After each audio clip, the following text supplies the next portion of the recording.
Hey, good evening, everybody. This with I guess we're going to call it the Dale and Jim show. We've been meeting every Jim and Wednesday. Dale. That's Jim Jim, and Dale. Jim and Dale. Okay, sounds like Chip and Dale, but anyway, Jim and the Jim and Dale show at 7 o'clock. We just got guys. We just got done with right down the middle of the season. Here's 11 weeks. We just got done with week 6. We only have 5 more weeks of regular. I think that's or 4. Was it 4 weeks? Got 4 weeks left, don't we?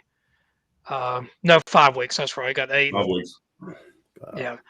So we're just right there. We're about to get to the very end. The end of the month is be the last week of the season. So anyway, guys, I'm going to start out with Coach Trotter.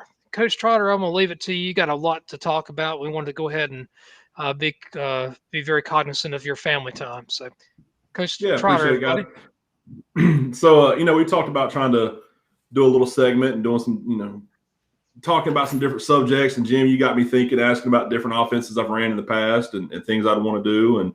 And Dale talking about, let's talk about some different position specific requirements. So I was like, why don't we just combine it? Let's pick an offense or defensive scheme. Let's do a quick little, overview of it. We're not going to do a full deep dive. We don't have full, time for all that, but pick a couple concepts from, let's say, an offense. Let's talk about what the offense's philosophies are, what they're looking for in their players, to best fit that scheme. Some schemes kind of require certain positions and certain characteristics from those positions. And so I thought, let's start with one that I think a lot of people like and enjoy. And you kind of see that's, all over the place now. It's even in the NFL kind of full-time, granted a little bit different from its purest form. But let's talk a little air raid today. A lot of area schools are running it. A lot of guys having a lot of success with it. So let me get down here. Let's see if I can remember how to share this screen again. And let's go entire screen. All right. And if you guys can see this, y'all let me know. All right. I've just turned it on. I can see it. Yep. Got Hal Mummy and then Mike Leach there back in their Kentucky days. That's right. All right, so that's your two kind of the godfathers of the air raid. Granted, if you get into it deep, I mean, they stole stuff from BYU and the run and shoot and some West Coast stuff. But there only left Hal Mummy, then Coach Mike Leach, who's now at Mississippi State. Those are kind of the two guys that really, Hal started it in Texas, down in high school down in Texas, and then went to Iowa Wesleyan and brought Mike in, and then kind of progressed to Valdosta, Georgia, and then Kentucky when they were here. And then Coach Leach went his own way to Oklahoma and then Texas Tech and had that whole ordeal there. And then Washington State, now Mississippi State, and had a big win this week against Texas A&M. But let's kind of look at the basic philosophy of the run and shoot, of the air raid. So for the air raid, they want to spread the field out. And Coach Mummy always says, we want to throw it short in space to players who can score. Okay. They want to, most of the time, utilize 4 wide receiver sets. That opens up the passing lanes. All 5 threats, your 4 receivers and your running back are all pass threats. Very limited playbook. You're not going to have one of these deep playbooks with 30, 40 or, plays on it. It's not going to look like Coach Fisher's, what was it, Cheesecake Factory play sheet over there where he's got 17 pages of stuff. I mean, Coach Leach, if you look at it, he's using like the back of a napkin. The big thing for them is just reps. And again, Coach Mummy always says, you must have a great capacity for boredom because they're going to rep this stuff so much that it becomes second nature. And it helps having a limited playbook that you can do that. You're not having to, pick and choose what you want to get in that day when you've got a limited playbook like that. General position descriptions here. Now, is this carry for everything? No. There's always going to be some variation to it. Lincoln Riley at Oklahoma runs a version of the air raid that's a little bit different. They all kind of have their own take on it now. But if we look at the purest form, the quarterback must be accurate and make quick decisions. Doesn't require a super strong arm. These guys with a cannon arm that can throw it 70 yards from his knees through the uprights and all that stuff. You don't have to have an athletic mobile quarterback, although having those characteristics is always, nice addition to it. It's not required. The big thing is being accurate in your throws. and being able to make quick, smart decisions. Size as well doesn't matter. Yes, having a 6'5" quarterback's nice, but if you look at some of the best quarterbacks that have come through those systems, it hasn't been that prototypical guy. Your running backs are very rarely used in pass protection. These guys are going to be involved. They like to release all 5 out because that stresses the defense. They're going to be involved in almost all the passing concepts. They're not going to lead anyone in rushing stats. A lot of times they're going to have just as many, passing yards as they will, passing or receiving yards as they will rushing yards. Your X receiver, this is a prototypical wide receiver. If you think about a guy that's a wide receiver body and ability, that's that guy. The X is always going to line on the left side of the offense. This is a part of what makes this offense kind of go. They believe in position specialization. You learn how to run this route from the left side for the X. Why do I need to flip you over? Now you're having to learn from a different direction when you can get more reps running it from the same side. So you develop that muscle memory. The H is their slot. Whenever they're in a 2-by-2 formation, 2 receivers left, 2 right, he's going to be to the left in the slot. He moves to the right side. If they need to go to a 3-by-1, 3 receivers to the right, he'll move to the right side. And some of the early stuff with Coach Mumme and even some of the ones now, the H can move into the backfield as a second running back. But typically in the purest form, Mike Leach 4 wide, he's going to line in the left in the slot. The Y receiver, and a lot of times when you see Y, you think, tight end, hand down, big guy. Not necessarily the case with the area. This is going to be a bigger receiver a lot of times. Some athletic tight end types have played this role, but it still needs to be somebody that can run vertically and catch the ball. They're going to line on the right side of the ball, inside, but on the line of scrimmage. And he's always going to line up on the right side. And then your Z, again, is another prototypical wide receiver. The Z was Michael Crabtree at Texas Tech when they beat Texas that year. In 2-by-2, he's always on the right. And then if they want to go to a 3-by-1 look on the left, he'll motion over to the left side. But that's the general description of what you're going to look for in these guys.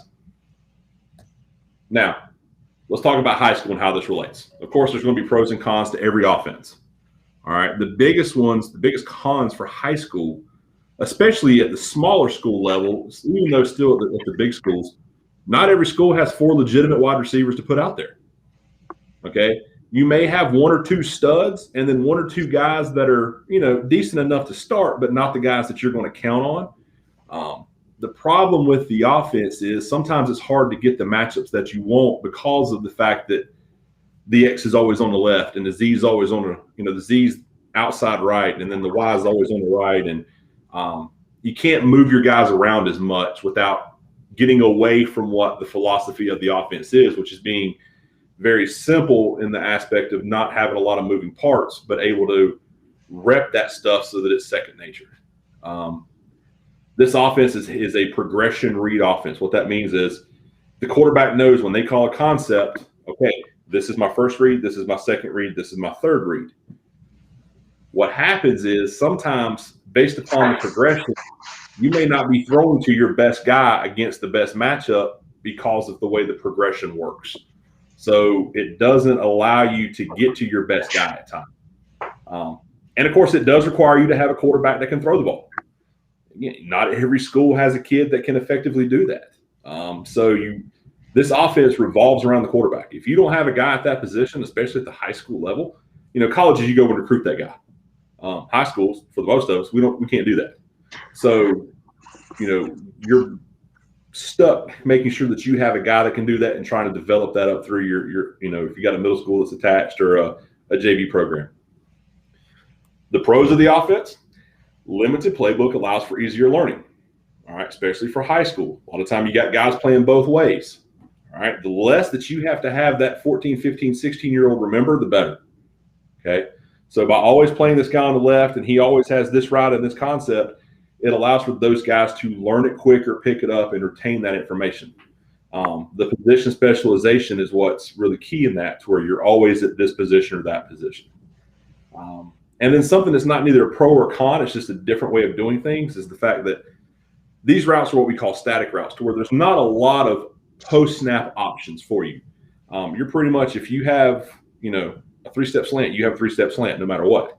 And the reads of the quarterback will take them to who's open, not necessarily the receivers adjusting their routes to get open. Like we'll see, the week that we cover the run and shoot, we'll cover post-snap route conversions based upon coverage and leverage and how those are different. So I'm going to get into two of the more well-known concepts of the air raid. And what I'll try to do, if I have high school film of a team that I've done, I've ran this offense with, I'm going to show it. I'm going to try not just to steal everybody else's stuff. I want to show what we've done. So for us, this is the mesh play. 92 in the air raid playbook is what it's called. But everybody knows it as mesh. And that's because of this concept, this part of the concept right here. Now, this is the Mike Leach version. Hal Mummy has a little bit different version, but it's the same principles. But I prefer the Mike Leach version. So the progression for this is not the mesh. This is what we consider the check down. All right. And that's why I think a lot of people who try to run this concept mess up, because they think this is the primary when it's not. So what we typically teach our guys when we run mesh is we're going to look to one of these outside X or Z routes. These guys are going to run 10 yards and they're going to break this either deeper or flat. It's a little bit of a post-snap conversion, but they're looking to get to this grassy area over here. We're going to read which side has the loosest corner or which side matchup we like better.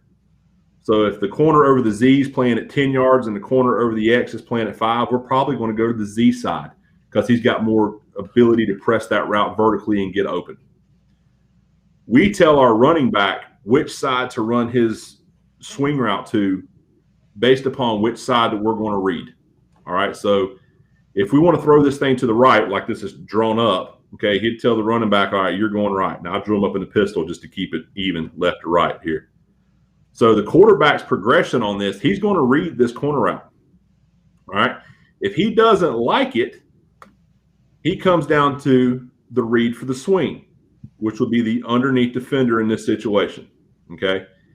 If he flies out to take away the swing, we immediately hit the front side mesh. If he sits in this window, we dump the swing, he gets up the sidelines, we'll pick up 5-6 yards, all right? Now let's talk about the mesh route itself, because this is where a lot of the magic kind of happens with this play when the outside isn't there. The right side will always run over, will always be on top. The H will always come underneath. We want these guys so tight that they can slap hands as they run by each other. We don't no space in between them. We teach to run the route at 4 yards. Why? Because if I tell a high school kid to run it at 4, he's going to run it at 6 or 7. That's just the nature of it. All right. But typically we want this route around 4, but no deeper than 6, between 4 to 6 yards. All right. As they're running across the field, they're looking at their partner.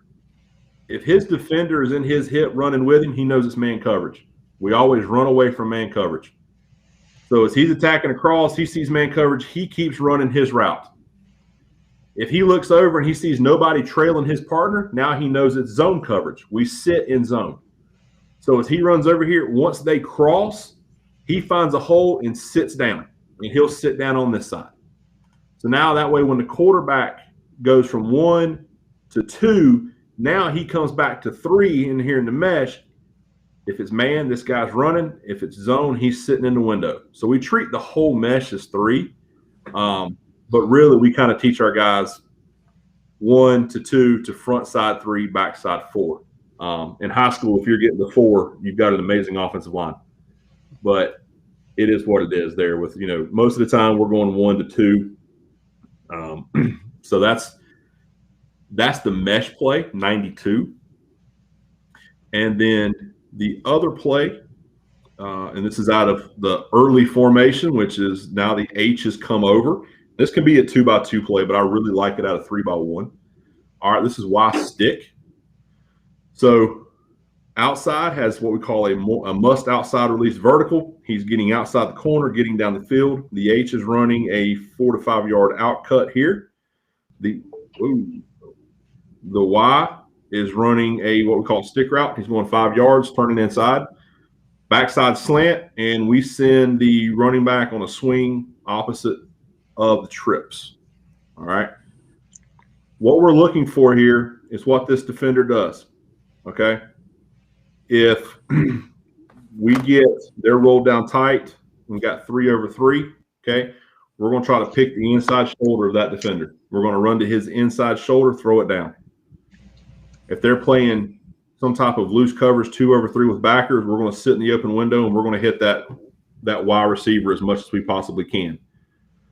It's a quick game throw. It's a catch and shoot. It's very, very effective. You can run this out of a lot of different formations. A lot of offenses can put this concept in, but it's a way to get your bigger possession receiver the ball on the inside, and it's a way to get the ball out of your quarterback's hands really quickly. So if you are having some protection issues, this is a catch and shoot throw. Your progression here is for us, this is I keep hitting that button. This is a pre-snap read. If we like it, we'll take that shot. The backside is a pre-snap read for us. If there's nobody in this window, we'll throw the backside slant. All right, and then it comes back to the Y and the H. Where are these defenders playing? Where do we have leverage pre-snap? So I will stop that. And now I'm going to give you guys a little bit of film. Any questions before I go to that? Quick question for you. I know some coaches don't really care for left-handed quarterbacks. What's your feelings about that? And does it matter if he's left-handed or right-handed in this type of offense? I don't think it matters. I know some people don't like left-handed quarterbacks because the ball comes out weird and it messes your protection stuff up. I'll be honest with you, I've always wanted to have a left-handed quarterback just to be able to, to kind of mess with teams a little bit, because it does, for a defense, is different. You're used to the defense's right side being the back side of the quarterback. Right. So it offers some advantages, I think. I've never understood not wanting to have a left-handed quarterback. Now, I guess in the sense that, most right-handed quarterbacks like to throw quick game to the left, just because it's an easier catch and shoot for them left than it is right. Although the kid that I had this spring and the one I have this fall prefers to go to the right. It blows my mind. But, I don't think – honestly, what I think it is, it's a comfort for the coach, what he's used to calling, and as opposed to having to flip everything in his head, would probably be what it is. So I'm going to show this mesh concept. Now, the formation is just a tiny bit different. We adjusted it based upon the kids we had. And we ran this out of some condensed sets, but it's the same route progression. This receiver up here at the top, he's going to run the corner route. We're going to run the mesh with the 2 insides. The back is swinging to this side. We're running this to the field. And again, you can look here. This corner's playing at 6 yards, 7 yards. This one's rolled up tight. We definitely like this side. So as he takes off, if the corner plays under it, his eyes immediately come back. Do I want the swing or do I want to hit the front side mesh? So we'll see what we have here.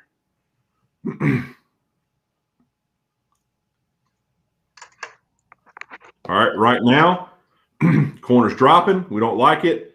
Backer's kind of in no man's land. He's just kind of sitting there. This is our fastest player on the team at running back. Quarterback dumps it off. Ball in our best athlete's hands in space. We just picked up 12 yards, roughly. All right, one more time on this one just to kind of see. If you watch this backer right here, he's going to be the secondary read key. So initially, boom, we don't like it. He's sitting inside. Let's get the ball out in space. 10, 12, 13 yards on that play. All right, same play again. Now this time, we beat that corner outside. It's kind of a cover 2 look. So we had a corner playing underneath, safety playing over top. We got into the window.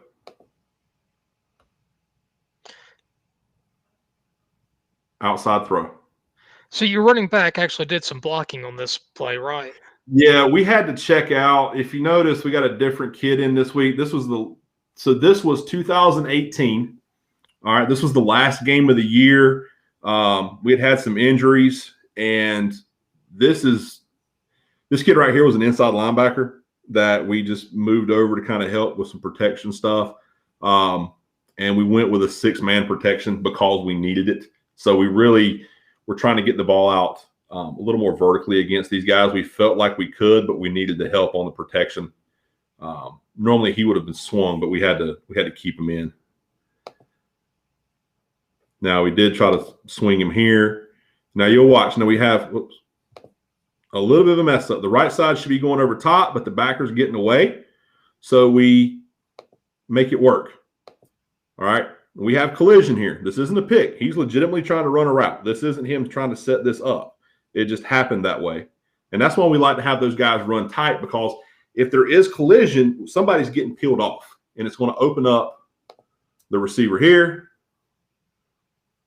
And we're able to get, again, another good pickup. All right. I believe this game was against Maiden. All right. Same play.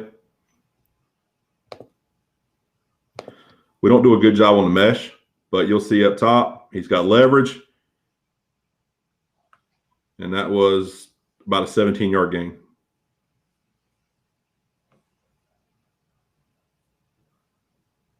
Again, we'll hit this outside, or he missed that throw.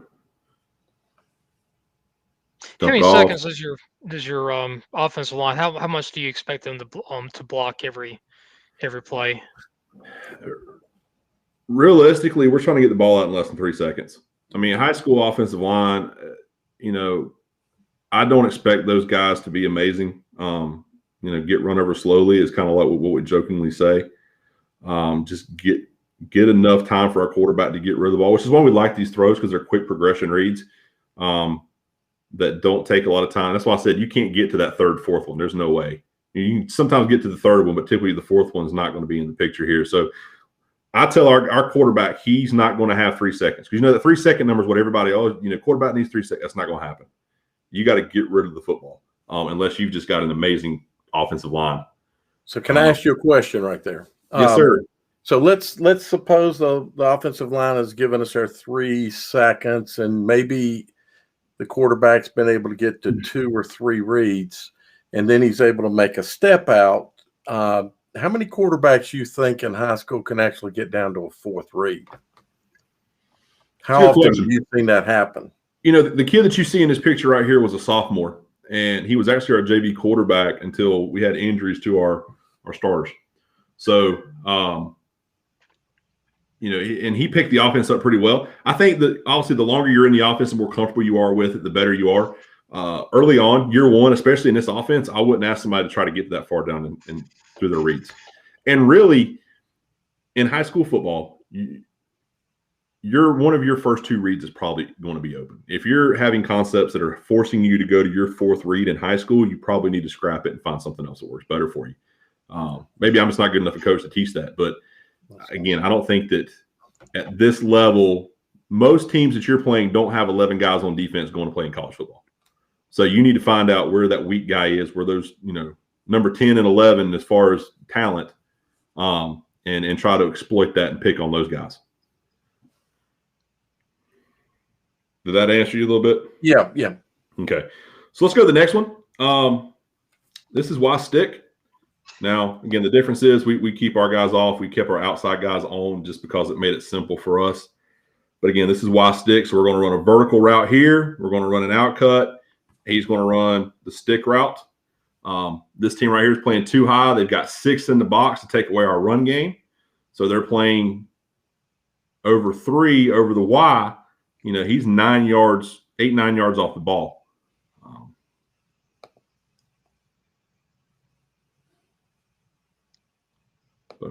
Now, our receiver here understands that. He runs a quick out to open this window up even more. So something we talked about, if they align like this outcut becomes really quick. Pull him out, force him to decide, is he staying on you or the stick route? Our Y in this case, he's 6'2", 220. Big kid. Not the fastest, probably a 5'1", 40. He just gets in the window, and then he's just a big –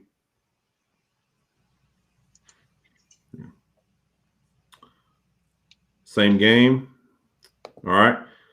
Same play. We widen the formation out even more. We're on the left hash almost. We widened these guys out. Now we're outside the numbers, and this whole area right here is wide open. As soon as we called the play, quarterback already knew where he was going with the ball. It makes the progression a whole lot easier when you get a coverage like this. This is my favorite play from this spring. No, that's just poor defense. I'm sorry.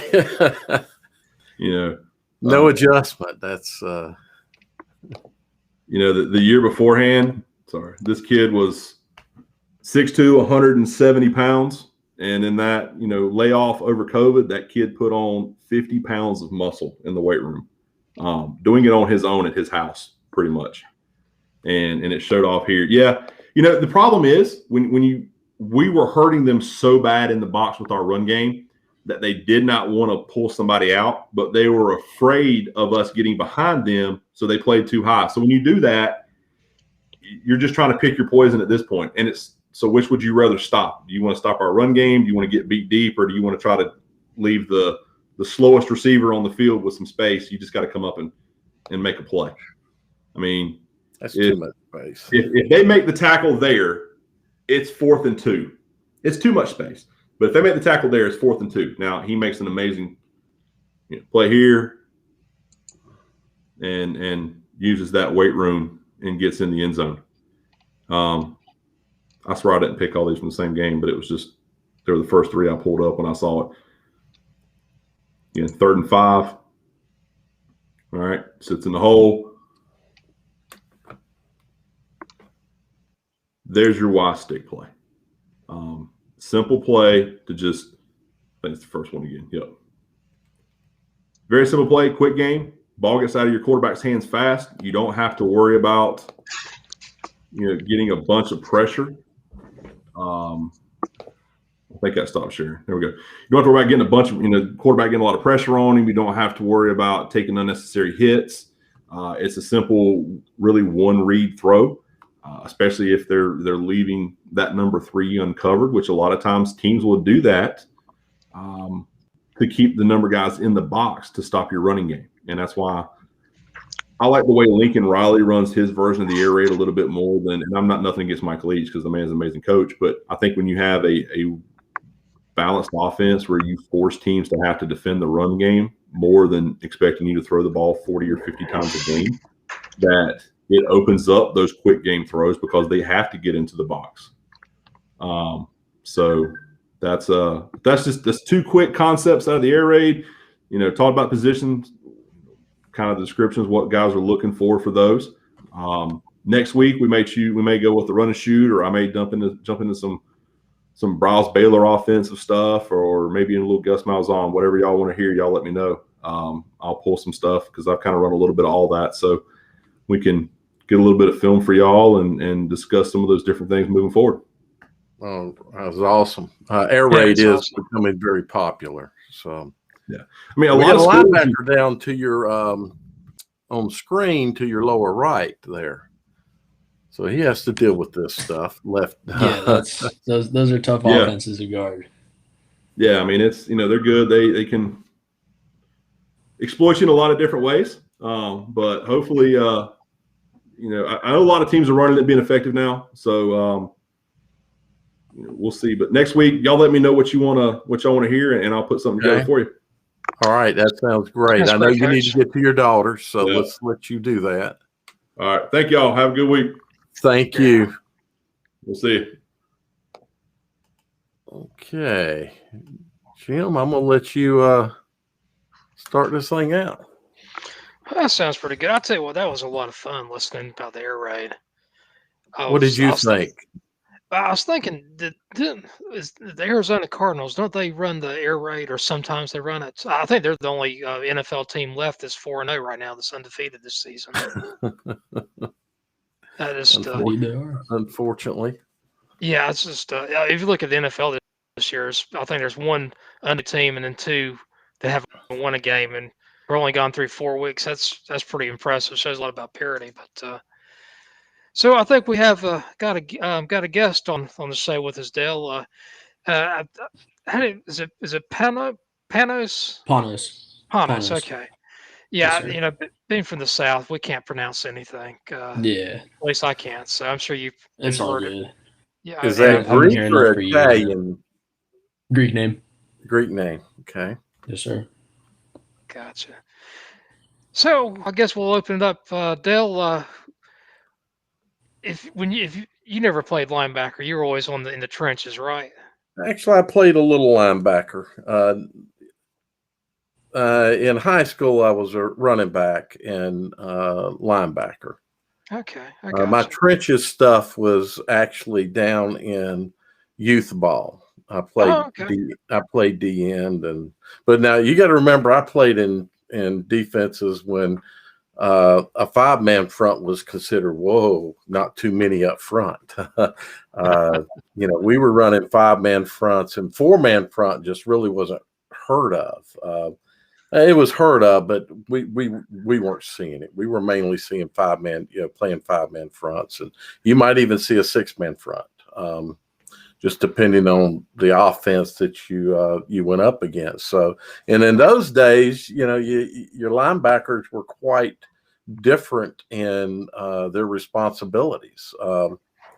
In our defense, we did have what is known as a monster back, so we were maybe a little more progressive in our defense, maybe compared to other teams. I played in the 70s, so that gives you any idea. It kind of give you an idea. Back in the 70s, I think the decade of the 70s, the average team would score about 14 points in a game.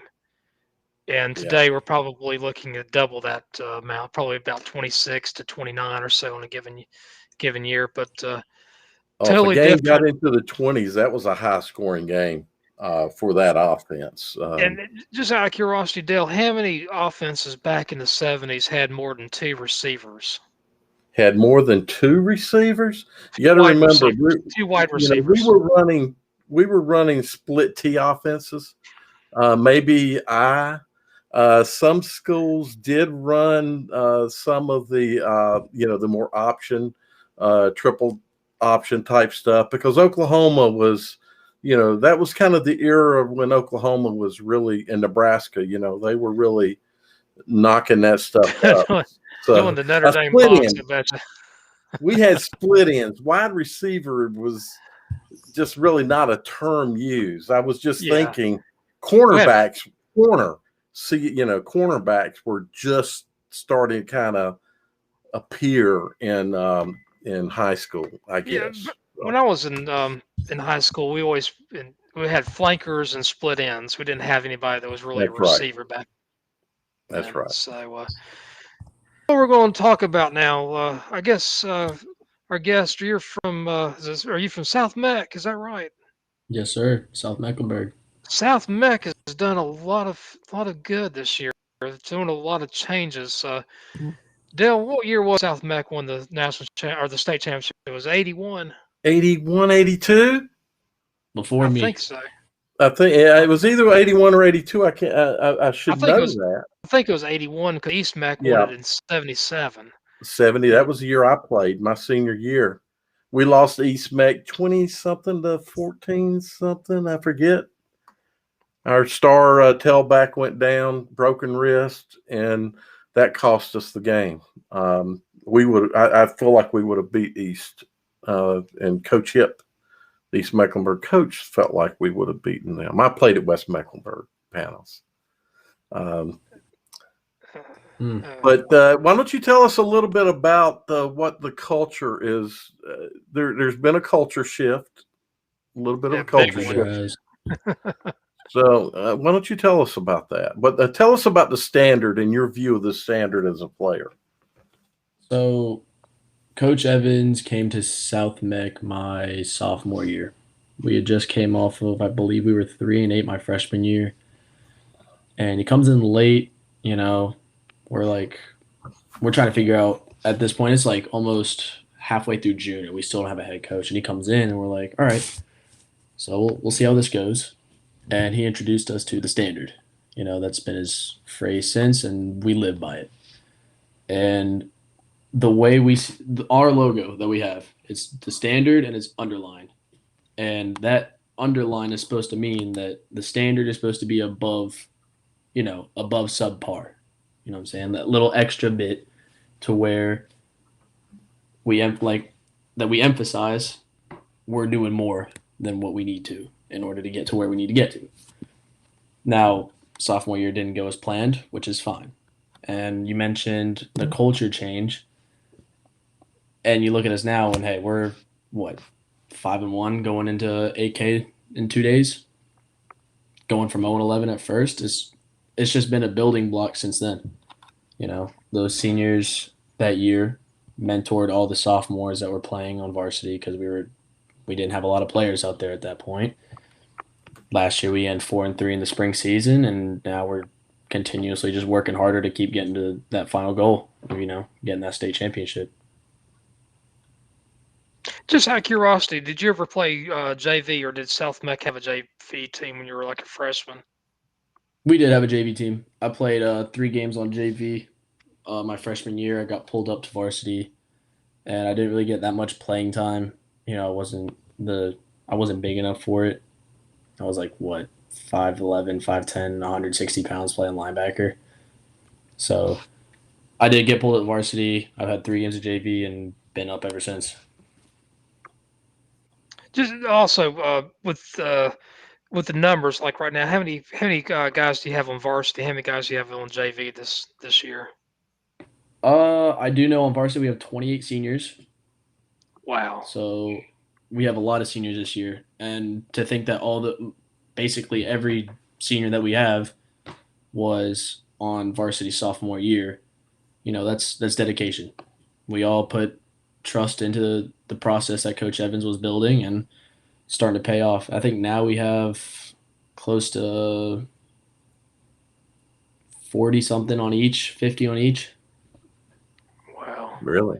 That's good. Because Dale, We got a lot of players. I think it was 2017 when we went to we had a jamboree down over in Olympic, and I remember talking to Rocky, and if I remember right, he only had like 35 players on varsity. It wasn't many players. I remember that. Yeah, it was a small number. The program had a very small number of players, which is hard to compete in, especially in Charlotte with the 4A schools that you're playing against. It's kind of hard to compete with that number of players because you may have some good players, but you're going to be playing them 2 ways, and that's just not a recipe for a winning season. Be very, very difficult. So I'm impressed in that so South Mecklenburg has always been one of the largest schools in the state, which has been one of the draw factors about the coaches maybe wanting to coach at South Mecklenburg. But player turnout for decades has been bad. And I mean decades. It wasn't just under during Coach White's time frame. Prior to Coach White, in fact, Right. prior to Coach White, it was potentially even worse. Yeah. Right. So, what is the difference in the school that is getting more people interested in playing football at a time when parents are looking at not playing kids because of concussions? A lot of people saw us sophomore year and we're like, hey, this team is 0-11. Who wants to play for them? Right? Last year we go 4-3, start getting a little bit, getting a few people's attentions. And, we get to where we are now and there's still, we got our whole entire stands are just packed out, right? Like everyone's there. Everyone's like, you guys are doing great. It's those people that don't want to put the hard work off of Friday Night Lights. They're not willing to dedicate their time, their summers, to go out there and work for it. And then once we start to do well, they're like, hey, I really want to be a part of this now. It's either you're with us or you're not. You can't come in late. And that was somewhat of a struggle at first, but now everyone saw and heard about what we were doing and they want to be a part of it now. Yeah, so when I was in high school, we wore a game different schools do things different on Fridays, but our tradition on Fridays was to wear game jerseys to school. And the comment that was made about some players was, you're only doing this so that you get to wear a jersey on Friday to school. You don't want to put the work in. You just want the jersey and the recognition of being part of the team, but not actually contribute to the team. That's a tough thing for some people to get through their head, that, the rest of you there want them working every day, because as a unit, that's how you get better. So you play linebacker. You've been linebacker your entire life in high school, it sounds like. Actually, it is not. Surprisingly, No? I was not. Freshman year, I was inside backer. Sophomore year, we had injuries and shortage of people, and Coach Evans came up to me and was like, "Hey, I might need you to play running back." And I was like, "Let's go, let's work, let's get to it." So sophomore year, devoted that season to running back. Junior year, I went and played our outside backer and running back as well. Played both. Mm-hmm. And this year, now I'm just outside backer, living the dream. Fun, isn't it? Defense is more fun than offense, I believe. It's more fun to hit someone, right? Yeah, I'd rather hit than be hit. Now, talking about making some hits, I mean, there's some payback going out now. A couple years ago, you were 0-11. You got some guys or some teams out there that you're going to have some, you're going to get some payback this year. If you probably already got some payback. Tell me 2 or 3 teams that you feel like are South Mech's biggest rivals. The 2 or 3 teams that mean the most when you beat them. Even though we didn't beat them this year, Catholic is always, number one up there. We're about less than a mile down the road from each other. Right. I mean, we could all walk to their stadium and have a game if we really needed to. And buses weren't working, be like, hey, let's walk over there. That would probably be our number one. Myers Park is also up there, and I know we play them in 3 weeks. It's always just been South versus Myers, always going at it. And honestly, third, until really like the past few years, it's starting to become AK. And we play them tomorrow, and it's gonna be a fight for it. But I really think we could pull away with it. Dale, here's a little trivia for you. You remember Foot Soldier? I know. You know what Foot Soldier used to call? Yeah, I know him well. Uh-huh. You know what his nickname was for AK? His nickname for AK. Yeah. No, I don't. Barney the dinosaur. Barney. That's right. Purple, because of the purple. That's right. Yeah, he used to give people fits from AK, and just to tease them on that. And I'm like, guys, Lee's a good friend of mine. I'm like, Lee means nothing by it whatsoever. He's just trying to get a rise out of you. But yeah. So Barney. I'm sorry. You were at the game Friday night. What did you think about what you saw? I give Audrey Kell props for how they played, mm-hmm. but I don't give them enough because they couldn't finish it out. Going into half, it was 7-6. Audrey Kell was up, and they were playing pretty good defense. They were playing decent offense. They were making completions. They were getting yards, but when it came down to crunch time, they just couldn't finish. And Myers Park walked away with it. But I give AK props for, keeping that such a close game, keeping everyone on their toes to watch. But they just gotta finish on that. Yeah, I think a lot of that was on their defense for obviously keeping it close. Their offense had many opportunities throughout the game, and didn't come up. So you guys, you get Myers Park in 3 weeks, you get Audrey Kell this week, you get Olympic the following week. That's you, and those 3 are the top teams in the conference, I believe. And most likely, we'll see tomorrow night, but I think it comes down to Myers Park and South Mecklenburg. Yep. That's the big ones. That's the big one. So What's your favorite subject in school? I'm gonna take this someplace, but Okay. It's always been math. Surprisingly, I've always enjoyed math. It's always come easy to me, so I'd probably pick math as my favorite subject. okay. This is a special guy. I like this guy. Yeah, I like math too. Math is Yeah. that's my thing. I like numbers. There's no bad numbers. I love numbers. I love to see what numbers can do. Numbers define everything. Yes, they do. I'm a science guy, physics guy. I'm not a physicist guy. I'm a mathematics guy, statistics guy. But trust me, Jim, numbers is all in physics too, man. It's all everything's defined by math, so that's good. As you look on to what will happen after you leave South Mecklenburg, certainly you want to play football, I'm assuming, right? Yes, sir. What is that looking like right now?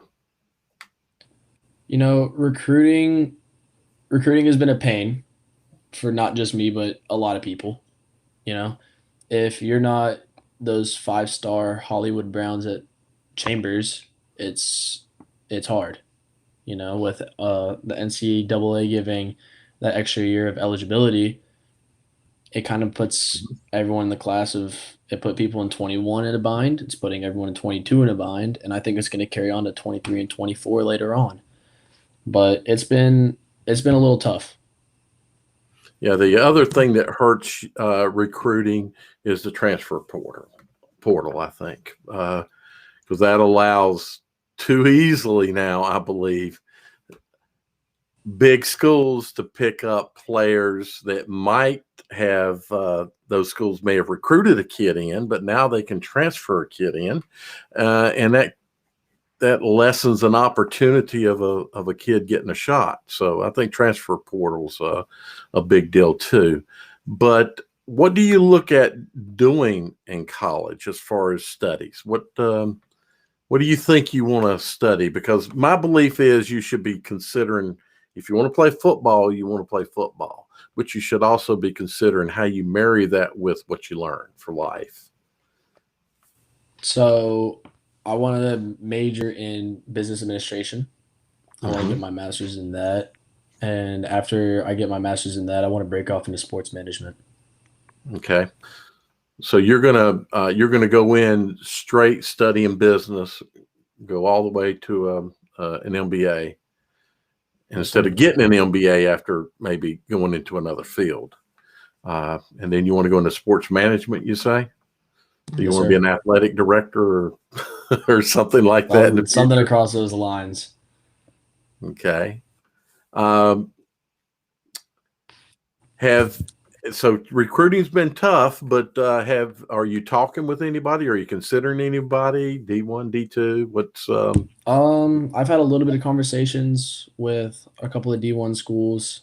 I've had a lot of interest from Elon. They've been talking to me since I think January now, and a little bit of Furman. Those are probably the top two that have shown the most interest. But I mean, I have a little bit of conversations here and there, but that's honestly right now, that's not the biggest focus for me. The biggest focus is the season. I really want to go far with this team. It's senior year. It's the last chance I have, and I want to make the most of it. That's good to hear. That should be your focus. Your team should be your focus right now, not you. You got to care about yourself, but you need to care about your team too. Yes, sir. Well, I was hoping Jim had a question. Yeah, that's a good question. I was just thinking out loud when I was a senior. I guess I started my senior year 33 years ago. 33 years. Gosh, I'm old. But No, that's young. well, I mean, everything's relative now. That's right. So, tell me something about what you want the guys that are like freshmen going to be rising sophomores next year. What do you want these guys to learn from you to pass the South Mech tradition? Because I think y'all pretty much changed the culture of that program. What are some lasting things you want the freshmen, sophomores, even the people that might be in middle school to learn from your class? Life is always going to give you a curveball. You know, you will never have a perfect plan that's going to fulfill itself. There's always going to be some sort of bump in the road. No matter what it is, just stay true to it. You know what I'm saying? 0-11. I can bring it up as many times as possible because we've overcome it. You know, 0-11 sophomore year. Hit the weight room, back to the drawing boards, and just put work in. You know, the underclassmen at South, I believe they'll follow our steps. You know, buying into the program, dedicating themselves to football and the program in order to, continue what we have going on. That is awesome. Yeah. That's awesome. So I don't have to tell you, the, or preach this to you, but you got a coach that loves every one of you. And he tells us every day at practice, or as much as he can, that, he'll treat us how he treats his son. Exactly. And I'll tell you something else. Every team that Coach Evans ever had is always better because of him. I remember Independence. You remember that year? They were undefeated. So I forgot it was 2014 or something like that. Undefeated during the regular season. I think only 2 teams even scored anything against them. I mean, yeah. He just had that bump in the first round. Yeah, exactly. I think it was the second round, actually. No, He played. Did he play? Okay. Yeah. But the next year he was gone. Fairly confident they lost first round. Okay. Yeah. So yeah, that's it just incredible coach on that. But and something to share with you. When I was a freshman at my high school, we were 0-10, and by my senior year, we got up to 1-9. We didn't change the culture, so we went 0-10, 2-8, 3-7, and then 1-9. Of those 9 losses, 8 of them were within a touchdown. So there were a lot of improvement. Just didn't see on the win-loss records. So I like what you're saying. You can't sweat the small stuff. That life will give you plenty of curveballs. That's for sure. The curveballs are okay. The knuckleballs are the ones I have a lot of trouble with because they're just floating and just go everywhere. So, you know what a submarine pitch is? Oh, I sure do. I'll tell you what. That's a Was tough it? He did the Kent Colvey. You remember him from Pittsburgh? Really good submarine. My dad was a submarine pitcher. Anyway, so their fingers will hit the ground sometimes. We were just kind of chatting. We got some other things to cover. Do you want to stick around with us and chat about it? You're welcome to stick on. I'll be able to stay on for a little bit. Okay, because we did want to cover a few other things. I am going to be at your game Friday night. I'm going to try to. Yeah, I'm wanting to see all the interactions between the top teams in your conference this year. That was one of my goals that I set forth at the first of the year, was to see who was going to be the conference champion of the South Met Conference. Certainly the other 2 conferences have some great competition going on. It's easier for me because I'm in Southwest Charlotte. So it's easier for me to be able to scoot around and get to all of these games. But Jim, let's cover a couple of other things here. And you wanted to talk about history of the Southwestern 4A. I do. Maybe this young man might want to hear some of that. And this kind of goes back to from 75 to 1984. There were exactly 10 4A teams in Mecklenburg County. You had West Charlotte, you had West Meck, South Meck, North Meck, and East Meck. You had Garinger, Harding, Independence, Myers Park, and Olympic. And all 10 of those teams played in the same conference, so they had 9 games and had exactly 1 non-conference game. What happened was in the 73 alignment, you had some teams from I think Gastonia, I think it was one of them, maybe Asheville was part of it. And by 74, the guys, the Gastonia teams and Hickory and Asheville, like, yeah, we don't need to play these guys, or we want to do something different. So they got together mid realignments and had a 10-team Southwestern 4A conference. And I'm going to open up my Mecklenburg County file. Then I'm going to share my screen if I can. I remember that we scrimmaged Ashbrook, and we just painted our helmet. We just received our helmets, and I played fullback, and I took a hit to the head, helmet to helmet head, and I had a big green stripe down the side of my white helmet because, you know, the Ashbrook had those green. They had green helmets. They were a tough team. So there were tough teams over in Gaston County. A lot of us scrimmaged them because they were parts of the conference earlier. That senior year, our non-conference game was Monroe. And I'm going to try to share my screen here. Let's see if I can. I have to get, you know, something else to let you know, Panos, the older you get, you can't see anything up close anymore. It really sucks. Hey, have you noticed how he has to keep his hair out of his eyes and everything? I used to have nice hair too when I was your age. In fact, I almost had hair down to my shoulders at one time. All right. I don't know if there's a way to make that thing any bigger or not. And that's your mom does a lot of photography, right? Yes, she does. Yes, she does. Yeah, she just stepped in the room. I have to leave. I'm so sorry. Okay. I wish I could stay longer. No, that's fine. That's fine. It's nice to meet you. But it was nice to meet you guys. Thank you so much for having me. Please come anytime. Have a good game Friday night. All right. Take care. Thanks so much. I'll see you there. Okay. So let's break this thing up here a little bit. I'm gonna start back in the '73 season. I got South Mech actually, and just looking at it back in '73, South Mech, I believe they actually went to the championship game that year and lost to Greensboro Smith, Ben Smith. It's hard to believe Ben Smith was a powerhouse back in the day, but they were. They were, yeah. I remember those days. Yes. And now they struggle at 3A. Really struggle. Back then, South Mech, West Charlotte, Garinger, Hunter Huss, Independence, and East Mech were in the same conference. And then let me pull up West Mech because I know West Mech is in the other conference. Let me go down here. And the other conference was West Mech, Harding, Ashbrook, North Mech, Asheville, Olympic, and Myers Park. So it was kind of interesting that Ashbrook was in one conference and Hunter Huss was in the other conference.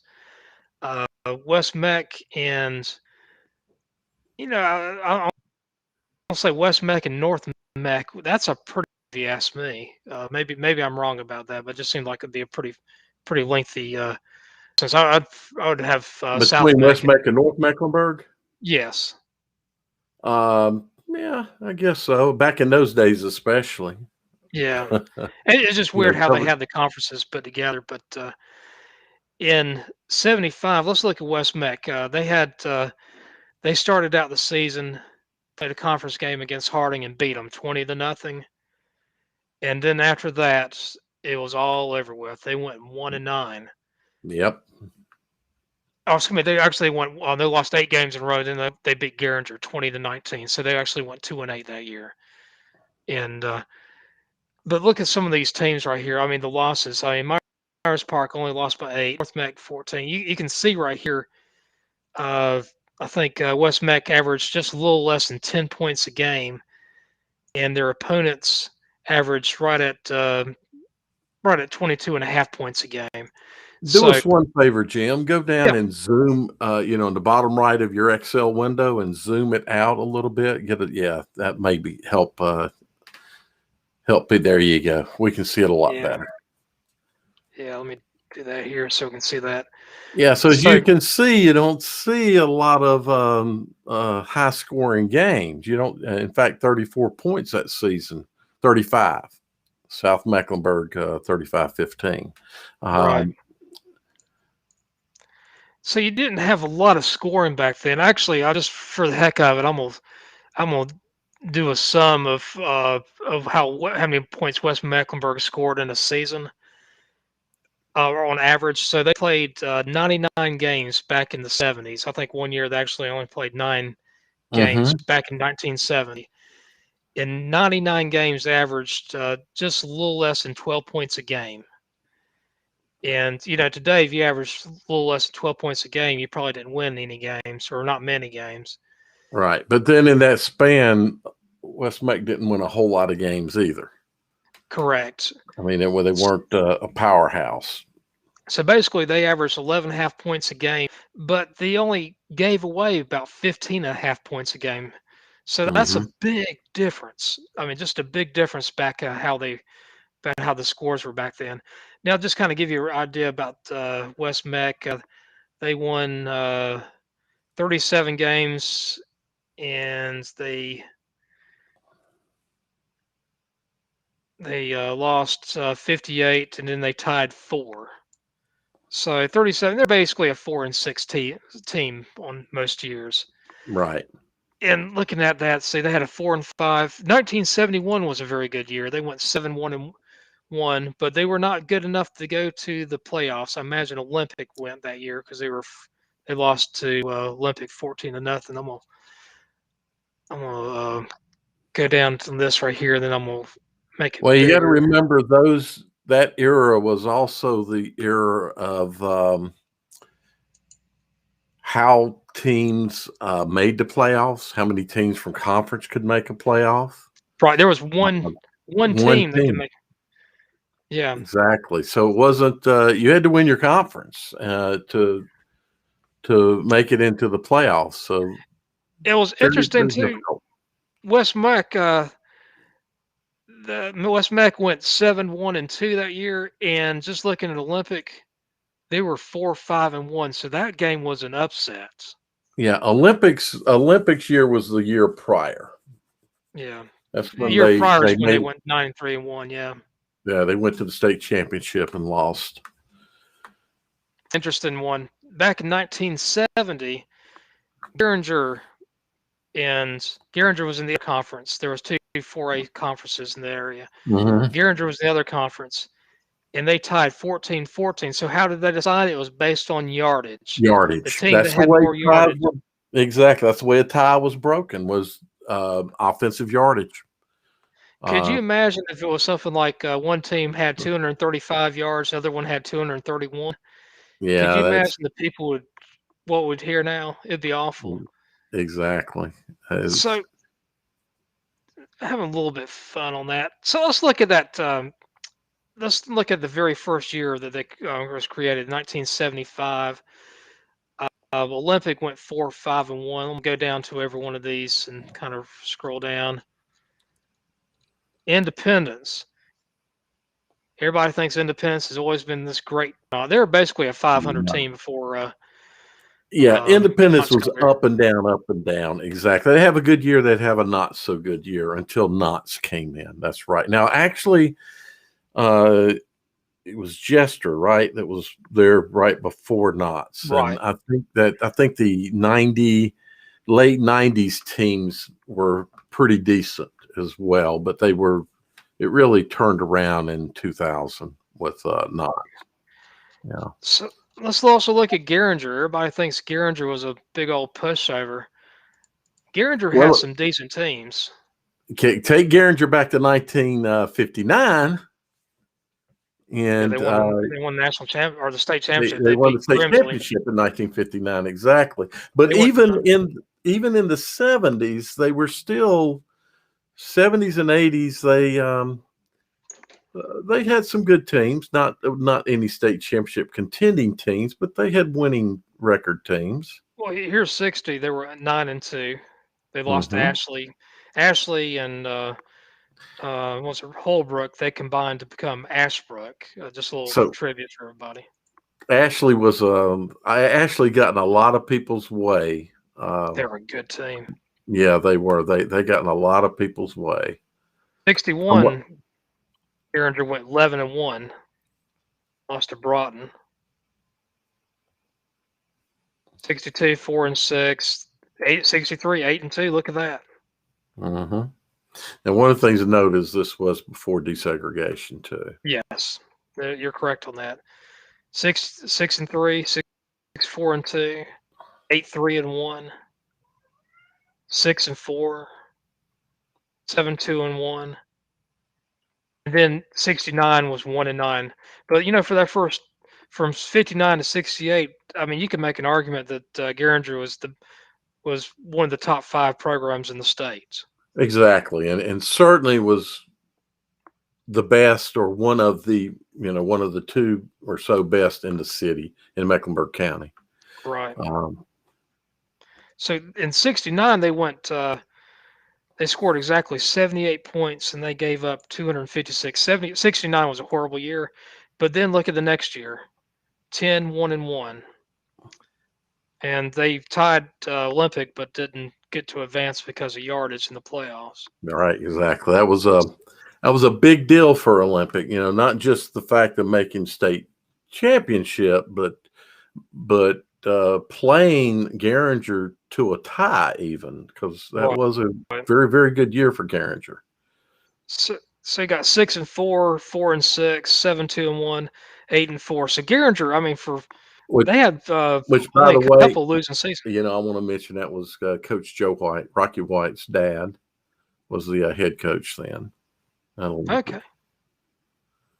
So you get to 75, had a 3-7 season. So they were a little bit down. South Mech was 7-3. Independence was 5-5. What was Olympic, Geringer in 72, 73?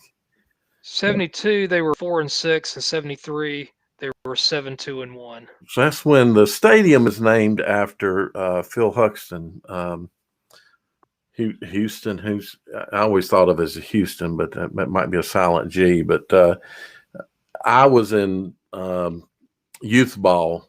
He is a player that made a tackle, damaged his neck on a Friday night, and he passed on that Monday. I remember our coaches coming to talk to us about it. We'd had a meeting about, coaches had a special first meeting about how to properly tackle and not use your head because of that incident. It did, at least in Charlotte, drive a number of the youth programs to start teaching keeping your head out of a tackle. Prior to that, it really wasn't stressed that much. It was mentioned, but wasn't stressed. It became a stress point. Right. Again, a Houston, a Geringer player. Geringer was still a decent team, even up until check 77. Okay. Let's get back to Geringer. 76, 5-5, 77, they were 4-6, 78, 4-6. 79 is when they started kind of going down a little bit. They went 1-9, then 2-8, and 0-10, 2-8, 4-6. Then they went to 10-3, and now I think next year they went 0-10. So they really started struggling right when the 80s started. They really started going down. So I think I got all the teams out here. I'm going to start with West Charlotte, though. West Charlotte had some really good teams. Rudy Abrams was their head coach back in That's right. in 75. So that year they went 5-4-1. I'm going to move Catholic over here. West Mecklenburg was 2-8. North Mech was 8-2. Myers Park was 7-3. East Mech was the conference champions that year. They went 10-3-1. And look at that. They lost to South Mech. They lost to Independence. And South Mech, they had 3 games they lost in the conference. And Independence had 4 games lost in conference. So think about that, Dale.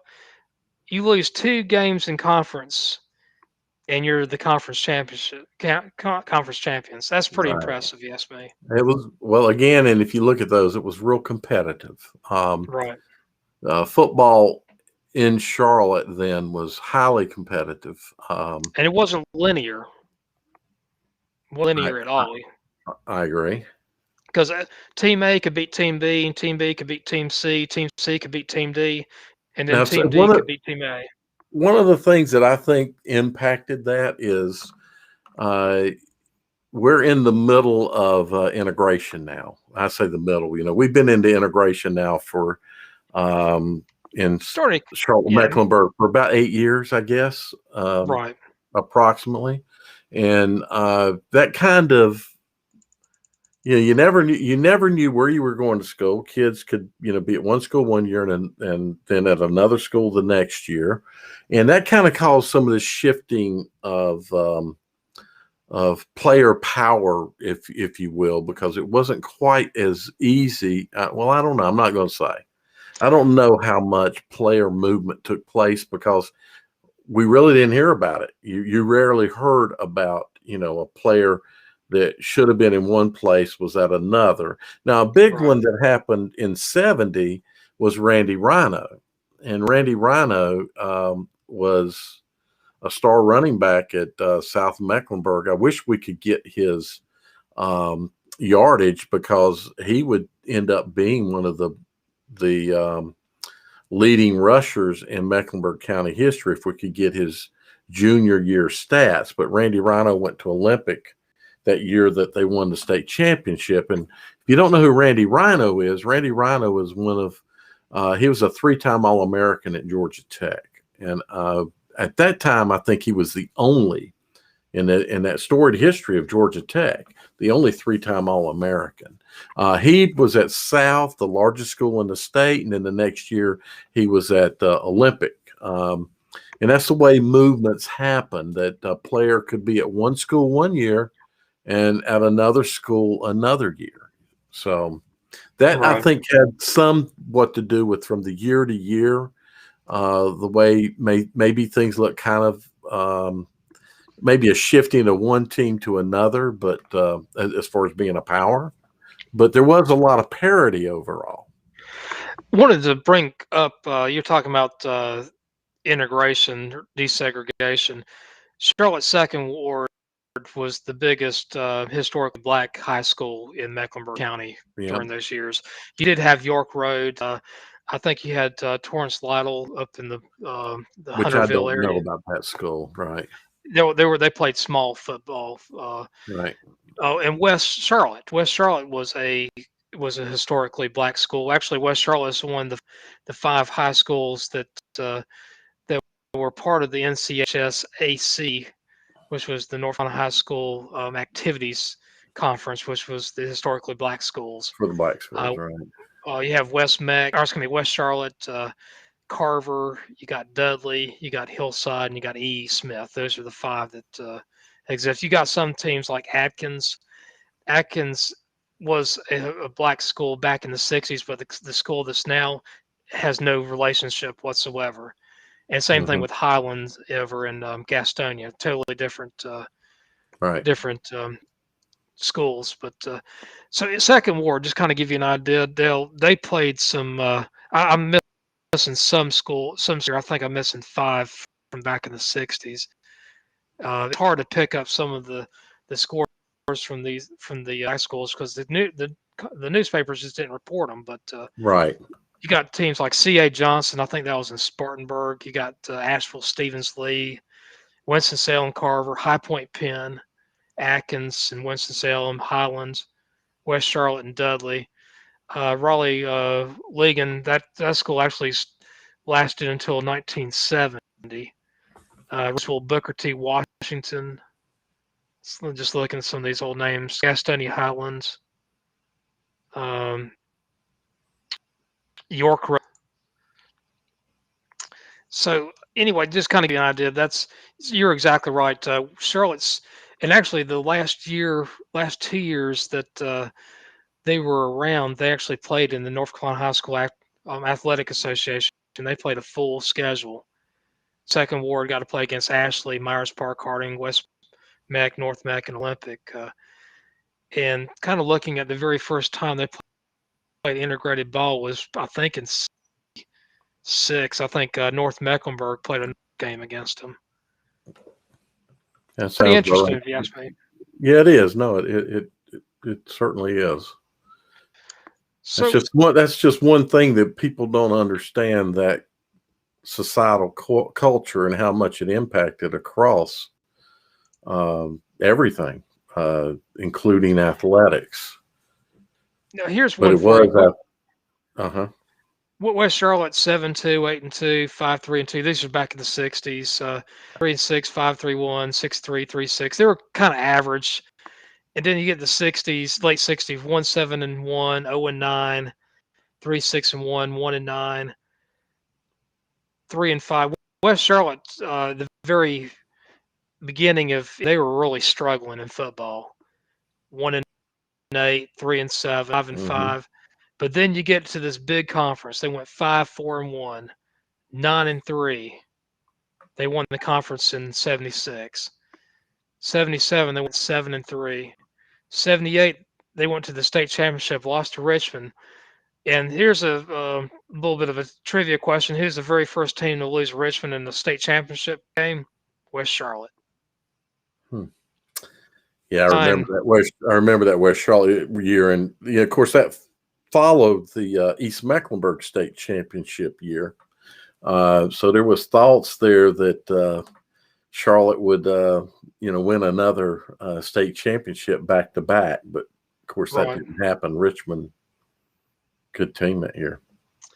In 1980, Bruce Harden takes over. They go to the playoffs the very first year. They lost to North Forsyth 9-2. North Forsyth's now a 2A school. They used to be a big 4A school. 81, they lose to. This is one of the few years that I think it was one of the few years that actually two teams went to the state championship game, or just going to the playoffs from this conference, and they lost to South Meck in the second round. So you know who? Bruce Harding went to Harding from Olympic. He was an offensive coordinator, offensive mind, and he had a special quarterback there at Harding. Do you happen to know who that was? At Harding? Yeah, I know of a guy named Tom Knotts that was a coordinator. So there was a coach by the name of Steve Spurrier, who happened to be up at Duke, and he practically lived at Harding High School trying to recruit this quarterback, who ended up going to Clemson. Started as a quarterback, started as a point guard. Huh? Was it no, Elkins? Mike Elkins. That's right. Yeah. So he was a starting point. It was a starting point guard for Clemson, and he was a starting quarterback. And he walked on for the Cowboys. They invited him to walk on, but Mike was a short guy and just too short for the NFL. A long story. I'll share this with you another time. I met Epley about 25 years ago at a credit managers meeting. He was actually in floor covering. Not floor covering. He was doing credit management though. Back when I was doing it, really nice guy. I like him a lot. 83, West Charlotte's 5-5. 84, 9-3. West Charlotte was the king of kings in this conference for most of the years. They were one of the better teams. They were. Then you got West Mecklenburg, who was West Mecklenburg bottom half, if you ask me. They went 2-8, 5-5. I think 77. Yeah, that was my senior year. We went 6-4. Lost some close games. That's they 14-5 Olympic. You lost a couple of close games there. That East Mecklenburg score, the state champion. Yeah. Yeah, 28-14. Yeah. So then you went 3-7, 1-9, 1-9, 3-7, 3-7, 2-8, and 3-7. West didn't get good until later in the 80s. Like 86, I believe. Yeah, they're in the middle 80s when Hambacher took over, and they had some solid football teams. Best in the city, actually. It was interesting. Like in '86,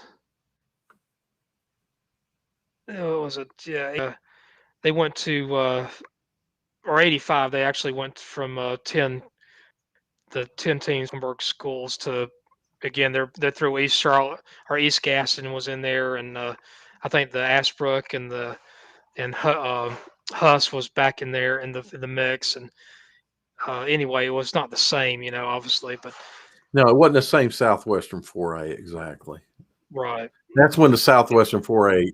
I don't think the Southwestern 4A ever since then had all the Charlotte schools in it. Now it's too big, but it has been too big for the city's too big. But I think that was the break point. As we came out of the 70s into the 80s, Southwestern 4A, Charlotte schools ended up being in other conferences, especially conferences with Gaston County.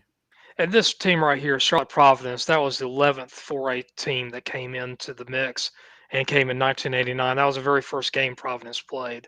They West Mecklenburg actually beat Providence 26-0, which is another trivia for you down the line here.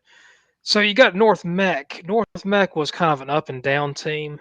They went 8-2, 6-4, 5-5, 7-3-1. Then 79, they went 10-1. They went undefeated during the regular season. But look at this. They barely beat Lexington. They beat Lexington by 1 point.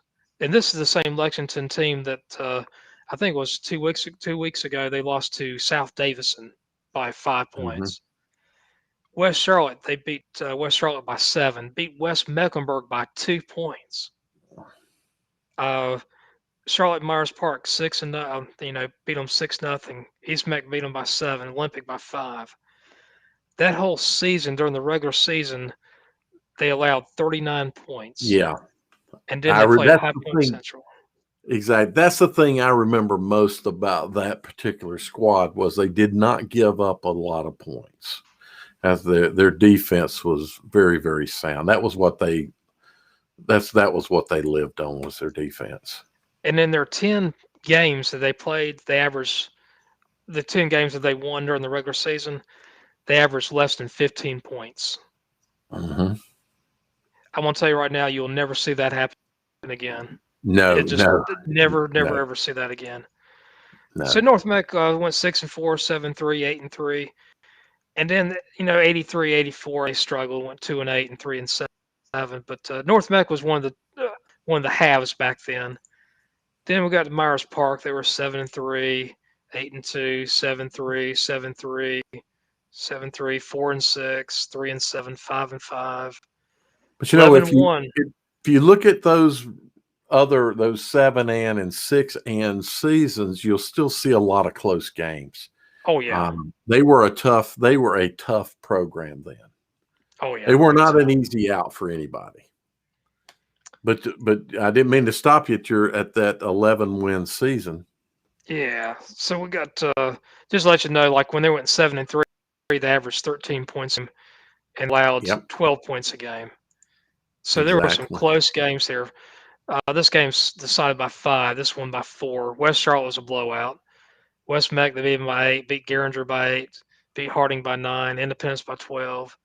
East Meck was somewhat of a blowout. North Meck lost by 8. Olympic was a blowout. I mean, these teams were right there with each other.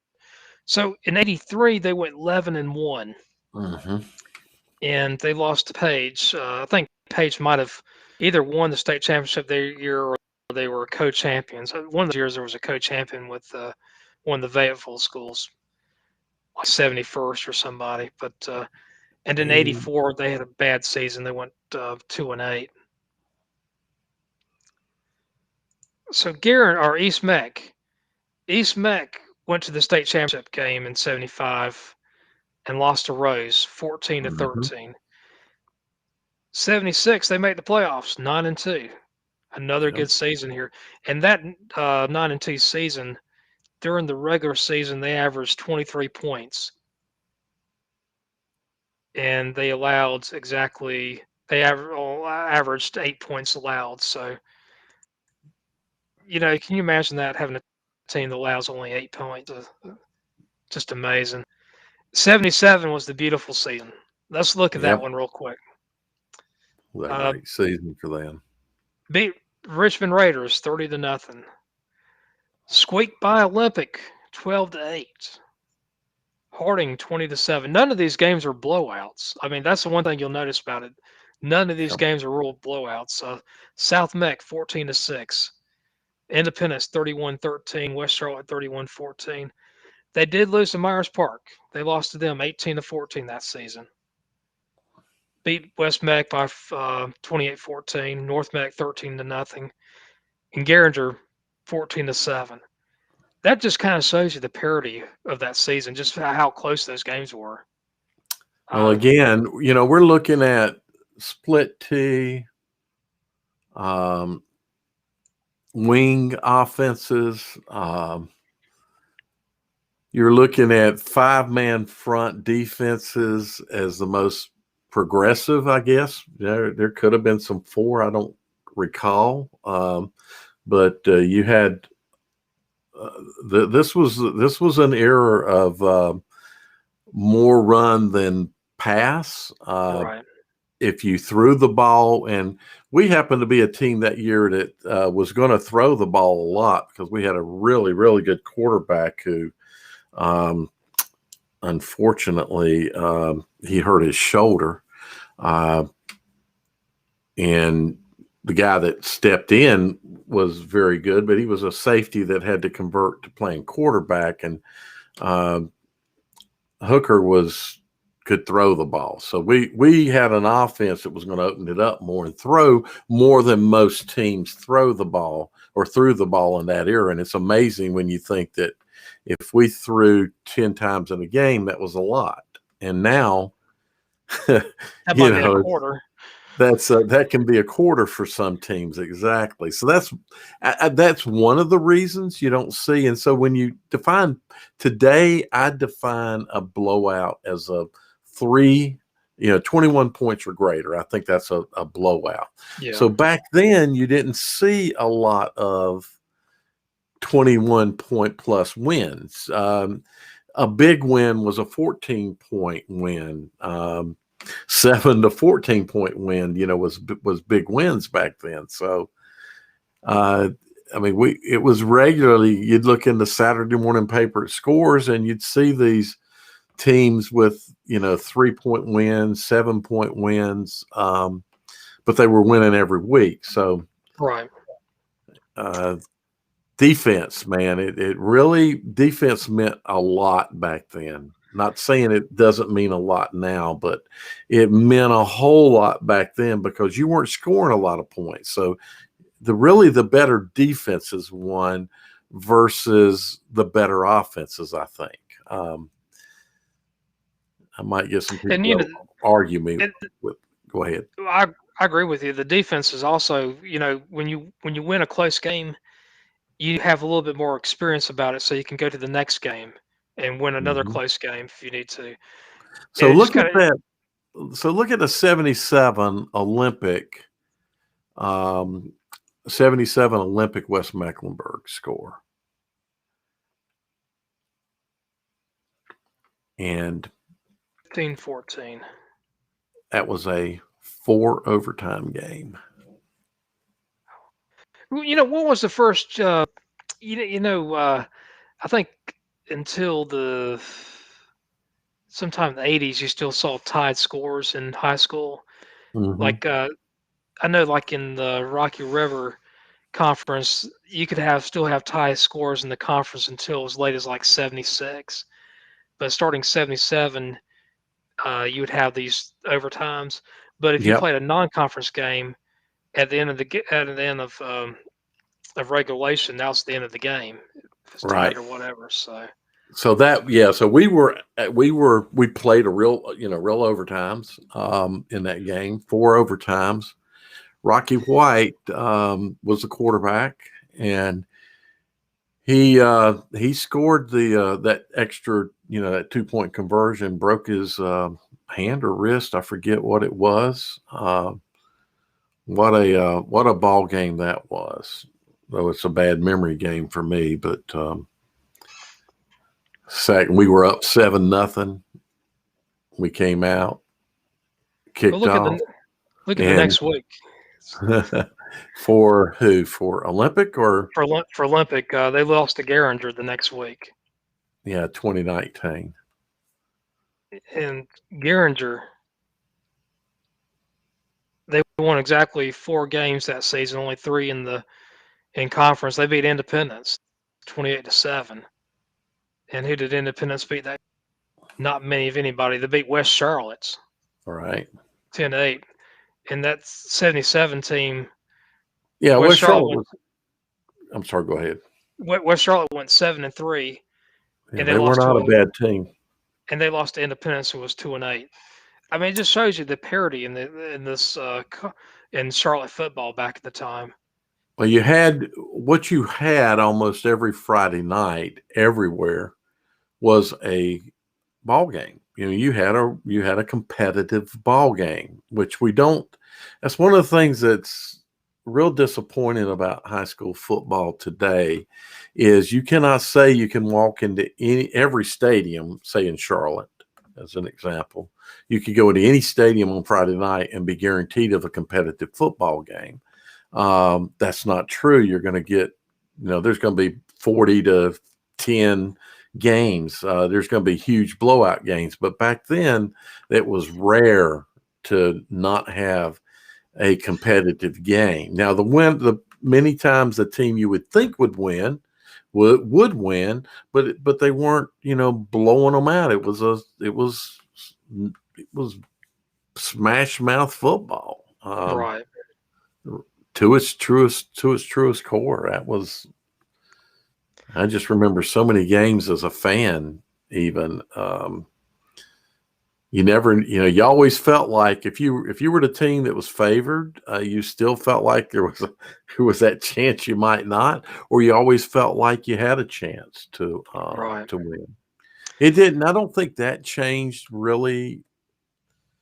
Oh, you'll probably start seeing that switch happening in the 80s, as especially with Tom Knott's teams, because he really kind of opened the offenses up in Charlotte, and maybe other programs kind of followed him. Though Coach Harding was fairly open with his offense over at Right. Harding and at West Charlotte and at Kannapolis. We're going to just a little bit. We'll talk about Tom Knotts because he's the next one up on after East Meck with Harding. 77 though is interesting. East Burke, they're now a 2A team, a small 2A team. They split out with Valdez Drawn. I guess I don't know how many years ago, 15 years ago, whatever. So East Burke is not nearly as big now, but back then they were a big school. Beat East Burke 25-7. Beat East Forsyth 14-7. Beats Asheville 14-7. I see we had 2 comments, and I don't know if these guys are still around. Bob Duckworth says Hickory, Ashbrook, and Huss were known as the teams across the river. Right. Yeah, exactly. And when we're talking about these Charlotte schools, that river and going across the river changed things, and that really got bad in the 90s for some of the Charlotte schools, especially with fan support. But yeah, that's true. And then strap-on spelled backwards is no parts. I like that. I do like that. Yeah, that's funny. So East Meck, I mean, they didn't blow out anybody in the playoffs, and then they get to play Rocky Mount. Rocky Mount today, we think of them as a very good 3A team. Back then, they were a good 4A team. Mm-hmm. And this was not at a neutral site. I don't know if this game was in Charlotte or if it was Rocky Mounts, but it was not at a neutral site. I honestly don't remember if that was in. Something tells me it was in Rocky Mount, but I think it was in Rocky Mount. I'm thinking it was. I don't know. So they went 28-9. They won the 4A state championship. 13-1 that year. The year before they were 9-2. The year after that they went 8-2. They lost to Myers Park and North Meck. 99 or 79 6-4. They started out strong, went 4-0, and then lost 4 out of the next 6. But you look at those 4 losses: 0-7 to West Charlotte, lost to Myers Park 8-7, lost to North Mech 14-7. Olympic, I would say they got blown out there 24-0. But 80, they went 6-4. 81, 4-6, 4-5-1. Yeah, 83, 24-0 was a blowout back then. That's right. and then 83, Rudy Abrams, who was formerly at West Charlotte, and then later on was coach at Garinger, but went 9-2 and 6-4 during that period of time. East Meck was one of the have teams back then. They were, and they remained a have team, and then it became off and on. It's become off. It's become an off. Well, now it's an off thing, but it up through the middle 2000s, it was off and on, but more on maybe. Right. Now Harding was off for a long time. Yes, they had a good season in '74. They went 8-4, but when all the teams consolidated, they went 1-9 the very first season. They beat Country Day, beat them 26-21, but they lost all 9 conference games. They averaged 8.5 points, and they gave up on average 30 points. They were the weak sister back then. Without question, that's right. 76, they went 2-8. 77, 1-9. That was the very first year they got Bruce Harden, though, was in 77. He showed some improvement, got the 4-6. No, not 77. 77, Harden was still at Olympic. Was it? Okay. Yeah. I think Harden went to Harding either in 79 or 80. I was thinking 79, but definitely 77. He was still the offensive coordinator at Olympic. Okay. Because I had him that he was 16-15 during those years. Maybe I'll figure it out eventually. But I've talked to. Well, the reason I say that, I remember reading the articles and all when he left Olympic. But I've had conversation with Rocky about about that time frame, because Rocky and I are both seniors same year, and Rocky has made mention many times about Harden being his offensive coordinator, and I'm pretty sure he was his offensive coordinator in 77. You know I won't bet my life on it, but I'll bet a steak dinner. I don't know. I won't do that. I'll tell you what we'll do eventually. I'll come back and figure that one out. Let me share my screen again here. And share. I'll go look it up and see when Brace became the head coach of Harding. You can find it in the. I remember there was a great news. There was a big news article about it. I remember still reading it in either the Charlotte News or the Charlotte Observer when it happened. That was a big move. So in '83, Tom Knotts joins Harding. Yep. He went 3-7. '84, 3-7.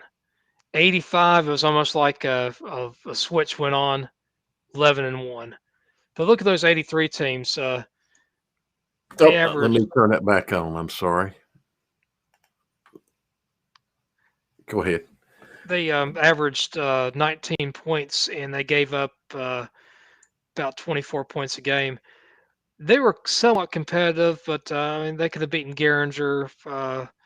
Olympic was fairly close. '84, if they didn't have much improvement. I mean, they could have beaten East Meck and probably possibly Olympic that year in Garinger. And in '85, look at that. Yeah, so there was a question up until that point, and then bam. Yep. And back then, and during the regular season, they averaged 23 points a game, and they allowed 7.6 points a game. So I was wrong, Jim.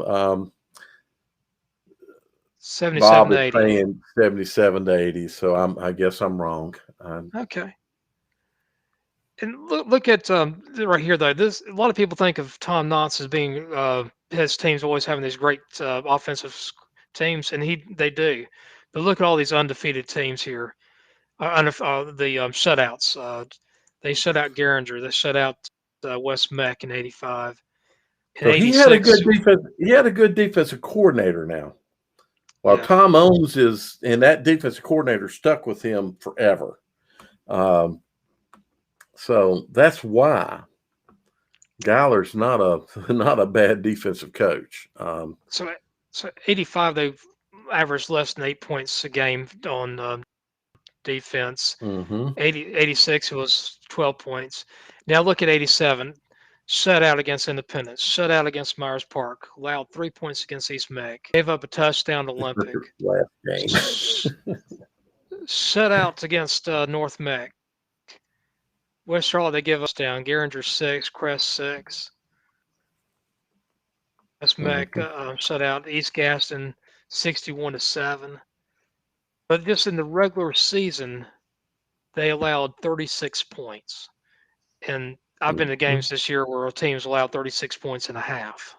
Yeah, exactly. A quarter. I've seen it actually in a quarter. Then '87, during the first week of the playoffs, Independence, they have a rematch. They beat Independence 28-0 at the beginning of the season.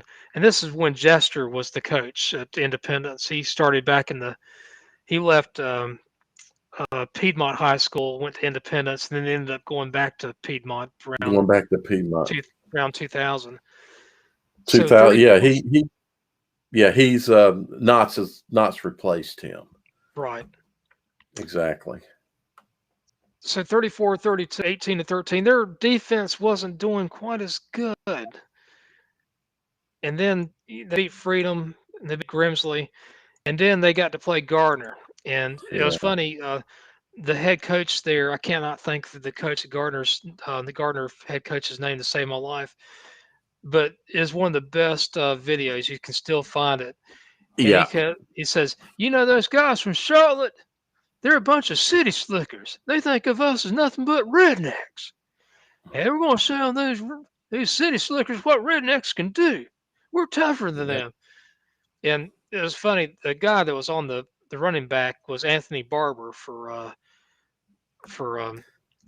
Gardner. He's a friend of mine. He coached at Jordan for many years. Wolfpack, baby. Go ahead, keep going. And every time I see him, I say, every time Tom Knotts, the one coach that Tom Knotts cannot stand is you. And he looks at me kind of perplexed, like, what are you talking about? And I said, well, I think you rushed like 343 yards against him at he ran the all state over championship game. Yeah. And he starts laughing, and he says, I doubt he remembers me. I said, I bet he does. No, I bet you Tom Knotts remembers it. He will remember him forever. There's no doubt. Who could forget him? Who could forget that night that he had? That was a fantastic. That win was all on his shoulders. Oh, I agree. He took the championship right out of Knott's hands because that team was the predicted, power to win. And I'm talking about Harding. There was a lot of that city slicker stuff. I remember that. I remember that on the news. But there was a lot of that thought that because it was Hal something. It was like Hal Sutton or something like that. I cannot think. His first name was Hal. He just recently died too. It hasn't been. I think he died maybe in 2020. But great coach though. So I was going to say sometime during the off season, I have the video for that Gardner and Harding. I thought it'd be pretty cool. Just turn the sound off and just watch the game. Well, we could play it, pull it up into a window here and play it and comment on it. Exactly. Mike could get the Harding quarterback to join us in there. I know you're talking about. He's is Ed somebody or? Yep. Mm-hmm. Yeah, he's a good Ed Lawing or Yep, that's him. okay. We Gosh, could probably get him to watch it with us. He loves reliving his because also during that era, Harding had a great. Let me rephrase that. He had fantastic baseball, and he had played baseball too. There was two things. The west side of Charlotte, so West Mecklenburg also. My senior year, the baseball team played in the state championships. They were played here at when the games were played here in Charlotte. They were played at Crockett Park, the old Crockett Park before it burnt down. So one quick thing about Tom Knotts here. Harding in '83, he averaged about 19 points. '84, he averaged 11 points. So it was kind of a down year then. In '85, they averaged 20 points a game. '86, they averaged 25 points a game. '87. So while it would not be called that, we talked about the air raid offense. Coach Trotter went over the air raid offense. That would have been a 80s version, somewhat of an. I don't want to say it's an air raid offense because of. Yes. But he threw. It was a primary throw offense, and you really felt like you were getting. I'm sure they felt like they were having an air raid hitting them. They were attacking the secondaries and the linebackers like crazy. Like crazy, exactly. That was obviously one of Knott's, and probably I think Strong was his offensive coordinator then. Strong was with him for a long time. And could have been more Strong's offense, but I believe Strong was the offensive coordinator then. So Harding, though, back in my '88, they're averaging 35 points every year. Their offensive production kept on going up and up. Yep. So Tom Knotts goes to West Charlotte. '89 was his first year there. Yep. Averaged 23 points a game, went 8-3. 1990. They lose in the first rounds. And I think and I think that you're talking about West Charlotte now? West Charlotte, yeah. Yeah. And I think that's when, was it 90 or 89 that Providence opened? 89 was Providence. Providence. That's what I thought, 89, because there was quite a bit. Harding took a couple of hits because of that in coaching. So Harding really fell through quickly when Knotts left.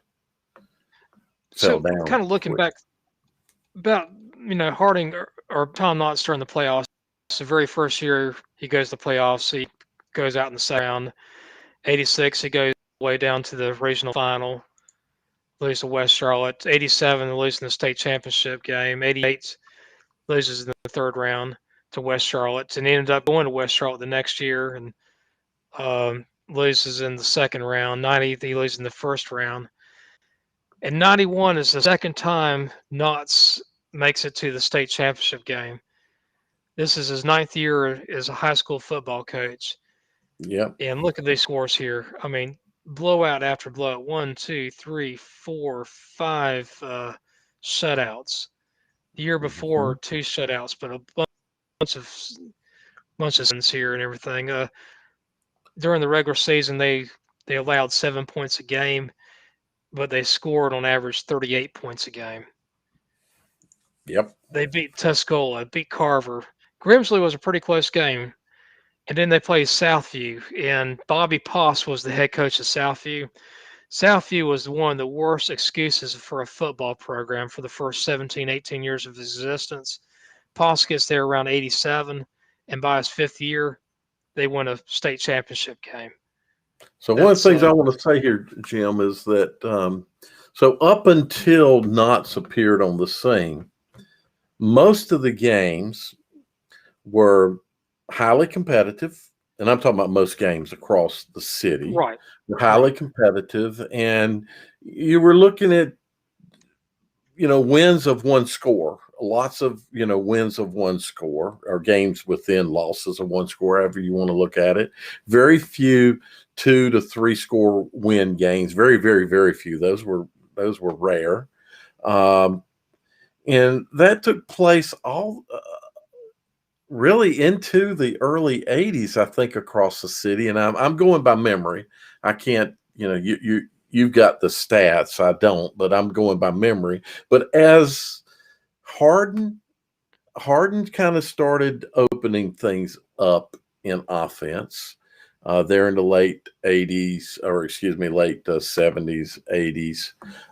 But then that whole thing started with Knott's, and I think the city at that point, that's where you're going to start seeing these huge blowouts. Now you start seeing what we call blowouts. Right. And you really didn't see a lot of that. So a lot of people don't like him because of the things he did, and those blowouts that you see there, people still remember, and they think of those as blowouts. When you look at what kind of scores we get today, some of those might even be competitive games, but I'm looking up there, I see a 41-0 win there. Who is that against? Olympic? Olympic, yeah. Yeah. So, that's just back in that time frame. That's crushing. That's not just a blowout. That's a crushing that's humiliation right there. That's dominate. Yeah, that's pure domination. But we saw a shift that other programs had to kind of follow that. And so you'll start seeing other programs, I don't want to say mimicking, but certainly the coaches started looking at the offensive schemes he was running and then tried to find competitive offensive schemes. I know my offensive coordinator was fairly progressive there in the 70s when he brought in the Maryland offense, the offense of that Maryland was running in the 70s. And that was considered to be a very progressive offense. And to think what that compared to what Knott's put in place just a half a decade later, 5 years later, was tremendous. And so I don't, when you look at this historically, you can really see Knott's fingerprints start to show up in what happened in Charlotte. Big time. Because other programs, you were going to get beat 41-0 in an era when you were accustomed to losing to 7. You were either going to make changes to keep up with him, where that was going to happen. Yeah. And it took some programs a while, because I don't think everybody got a lot of people thought it was just the offenses that he was running. But the other thing that he was doing was he was lifting more. And we're talking about an era now when a universal, if you're familiar with the original universal weight machine, we had one of the first two that came into Charlotte. One went to Olympic, one went to West Mecklenburg in 77. And that's like a huge difference from what we see today in lifting stations. But not everybody was really working out in weight rooms, even though some people were getting equipment, but he was. And so his teams weren't just scoring a lot. They were physically better teams. That's why you also saw a lot of those, 0-point games that they were giving up. Yeah, Gallagher was a good defensive coordinator, but they also had players. I mean, physical players. They were a physical team. Yeah, they made players. That's the thing. They made a lot of good players on that. 92, another good season here. They went undefeated during the regular season. Barely beat Williams. Beat them 40-30. Williams is a struggling 3A program. And then payback. South Mech beat South Mech in the regular season 32-20. South Mech beats them in the second round. That would be an upset. 14-13 they lost. That was his 10th. You all right, Dale? Yeah, no, I'm getting a little dry throat. Go ahead. Okay. So this is his 10th year as a head football coach in 0 state championships. I'm Yep. remembering just telling everybody this because there's a lot of coaches, a lot of very good coaches that have 0 state championships. And, Knott's after 10 seasons, 0. Yep. 93, another regular season. Mhm. They scored on average 41 points, and they allowed 8 points a game. They Mhm. go all the way to the state championship over in Chapel Hill, and they get blown out by Northern Durham. This is Kenny Yep. Browning's last game as a head coach. He later on would go work for Mac Brown, and so this is his 11th season. This is the 3rd time he's gone He's to a been to the state show. championship game. Exactly. He's been to the 3rd show. time, and he's 0-3 state championship games. Can he Yep. win the big one? That started becoming a question. Right.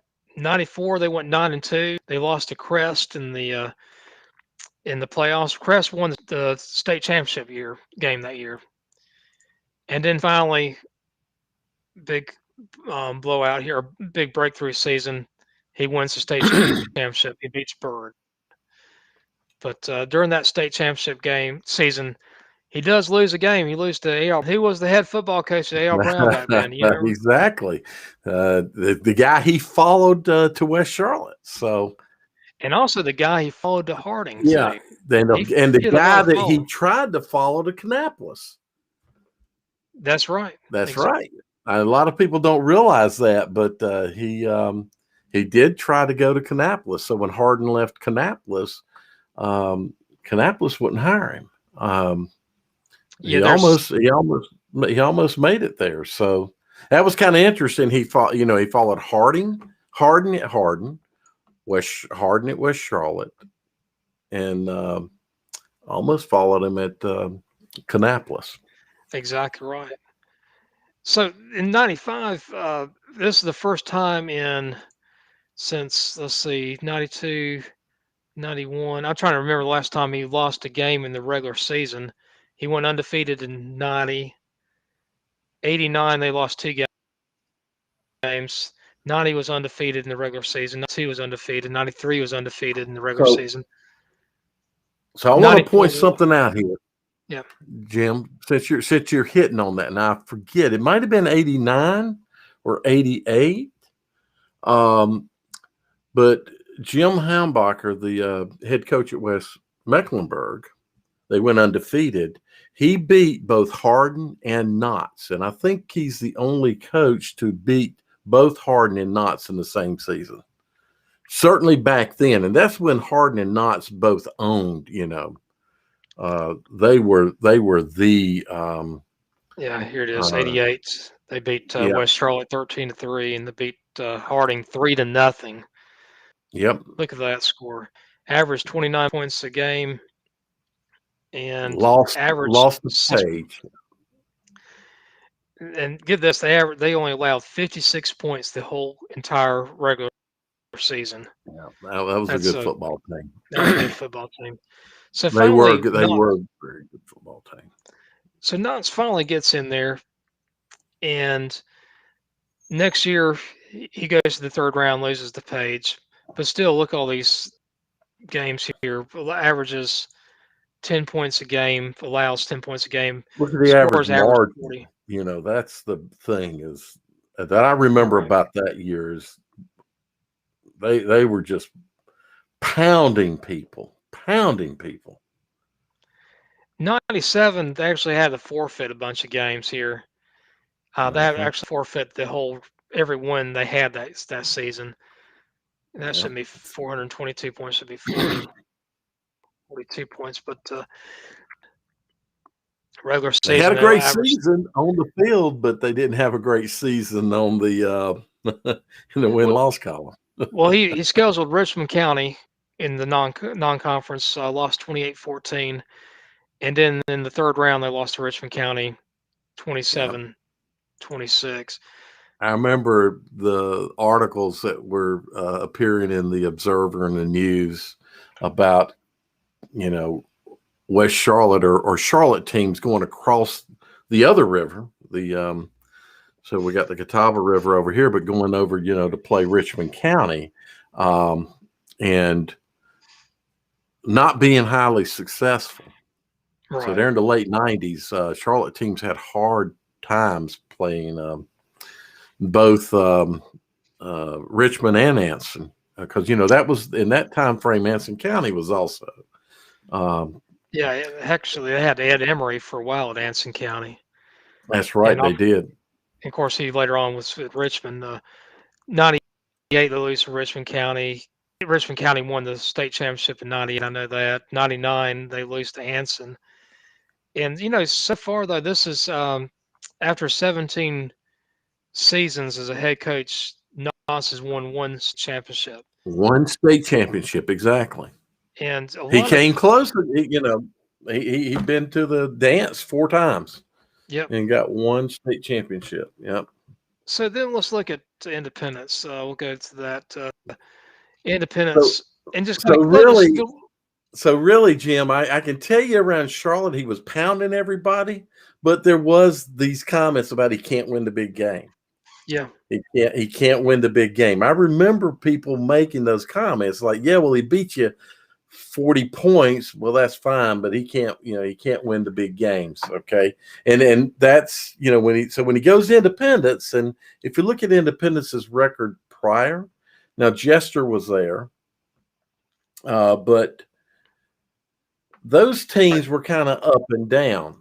From 66 was the very first year that Independence was around. They won 182 games. They lost 178 games. Mm-hmm. Sounds about right. Yep. They tied 2 games. So there were 182, and I say sounds about. And the reason I say sounds about right, because if you'd asked me about that time period, throwing numbers out, I would say they were a 500 team. They're a 500 team. Sometimes they were above 500, sometimes they were below 500. So 75, they were 5-5, 1-6, then 2-8, 1-9. Back in the 70s, they were not very good. They were 4-6 in 79, 82. One of these, I think it was 81 and 82. Tom Noss was actually the offensive coordinator at Independence. It was right before he went to Hardin, right? Okay, I think so. And so it was 6-4, 9-2, then 7-3. They were getting pretty good back then. 7-3, 8-3, 5-5. This is during the Jester years. 4-7. So Knotts. I think Knotts went straight from Duke to offensive coordinator. I think that's right. I think so. He applied to be the head coach at Albemarle High School, and they said, no, we're going to give it to the men's basketball coach, who's actually a friend of my mom's. Good fight. I remember that. Yeah. Good guy, too. 88, they were 9-3. 89, they were 10-3. So they were having some success, but they had a lot of these 6-5 seasons, too, and got a 3-7. So those were probably the Mark May years, maybe. Yes. Yeah. Sometime in that time frame. Yes. So when was Mark May at Carolina? He graduated Carolina and he finished the 87 season. So he was at Carolina 84 through 87. No, he was in 80. Yeah. So I guess 83 was probably the year he was the Parade All-American. Right. Parade used to, I don't know if Parade still does that or not. Releases an All-American squad, high school All-American squad. So, yeah. So Independence had a lot of quarterbacks through that time period. Right. That you're looking at right now. They had a number of good quarterbacks. In fact, when May was at Independence, there was another quarterback at Independence, and that kid transferred to go to Spartanburg, South Carolina, so that he could play ball. He ended up playing ball at Florida State, Ferguson. Oh wow. Yeah, so both of those were on the team together at Independence, and that's Mark May was definitely, he wouldn't get any playing time, so he went to Spartanburg and then went to Florida State. So it's just to tell you, kind of traditionally, I don't know why, But if you look across the whole time frame of Independence, you'll see a lot of good quarterbacks played in Independence prior to Knox coming there. Right. Yeah, quarterback factory. So the early '90s, Independence was 3-7, 4-6, 3-7, 4-6. They were struggling just to be average. '95 they had a good season. '94, '96 they went 12-2. Yeah, '97 they went Yep. 9-3. One of those was they actually would have been 8-4, but there was West Charlotte had a forfeit a game. '98 they had a pretty good season, but they lost in the first round of the playoffs. Look at that though. 98, 97 they lost in the first round. '96 they won 2 games, but then lost in the third round. So 1, 2, 3. I'm just counting the playoff games they actually won before Jester or before Knox was there. 4 and 5, 6. They won a game. They lost the first round there. They didn't win a lot of playoff games before. Again, remember, this is an era of now we're into the era of you could have possibly 2 teams from a conference, right? But it rotated as to which conferences could produce 2 teams. So conference champions went, but because we had so many high schools now, they had to start letting in more, teams. And so sometimes a conference could have 2, but you didn't have 3 and 4 teams going. So your opportunities of making the playoffs were still fairly difficult. So having playoff wins were rare. Yeah, it was difficult. Usually conferences had either 2 or 3 teams that went to the playoffs. From kind of give a little history, back in '85, they actually went from 4 rounds to 5 rounds. So from '85 through 2000, you actually had 5 rounds of the playoffs. So you'd have 32 teams in 4A. And back then, you would probably have 85 teams who were playing 4A. So about 40% of them. And then 2001 is when they went to, or 2002 is when they went to the, they split or subdivided. So here's the last year before Knox got there at Independence. They lose to Crest. No shame in that. Beat West Meck. Got blown out by Anson County. Mm-hmm. The Anson County was good then, though. I remember Anson County was a. Go ahead, keep going. Butler was a pretty new team back then. This was only the third year Butler was around. No, third. Yeah, Butler. They came in like '97. I would have thought that was the second year. But see, okay, I trust you. You know more about history than I do. Yeah, '97 was the first for Butler. So Independence didn't have a very good season before Knox got there. They averaged 23 points a game and they allowed 22 points a game. And then Knox comes in here. So now let's stop right there a second, Jim. Yeah. So I just wanted to stop there because we had this conversation on Talking Preps last week, maybe, and it was about breakthrough and teams hitting barriers and not being able to break through. West Charlotte was encountering those, and they were the comment was made, well, Independence had a problem with that until Knox got there, but I think people remember that there were a few good years right before Knox. That last year was not good. They did have some good seasons prior. And it's nothing against Jester there, but it was kind of a rotating thing for Independence to be an up and down. And I don't know that it was because they couldn't break through, but now Jester was a better than average Independence football coach. So let's put it that way. I have a lot of respect for him. He was. I would say he's the second. Well, historically, he's got to be ranked number 2. Yeah, 2 behind Knox and wins. So in 2000, they played North Meck the very first game of the season in an endowment game. They didn't play them the year before. Beat them 42-28.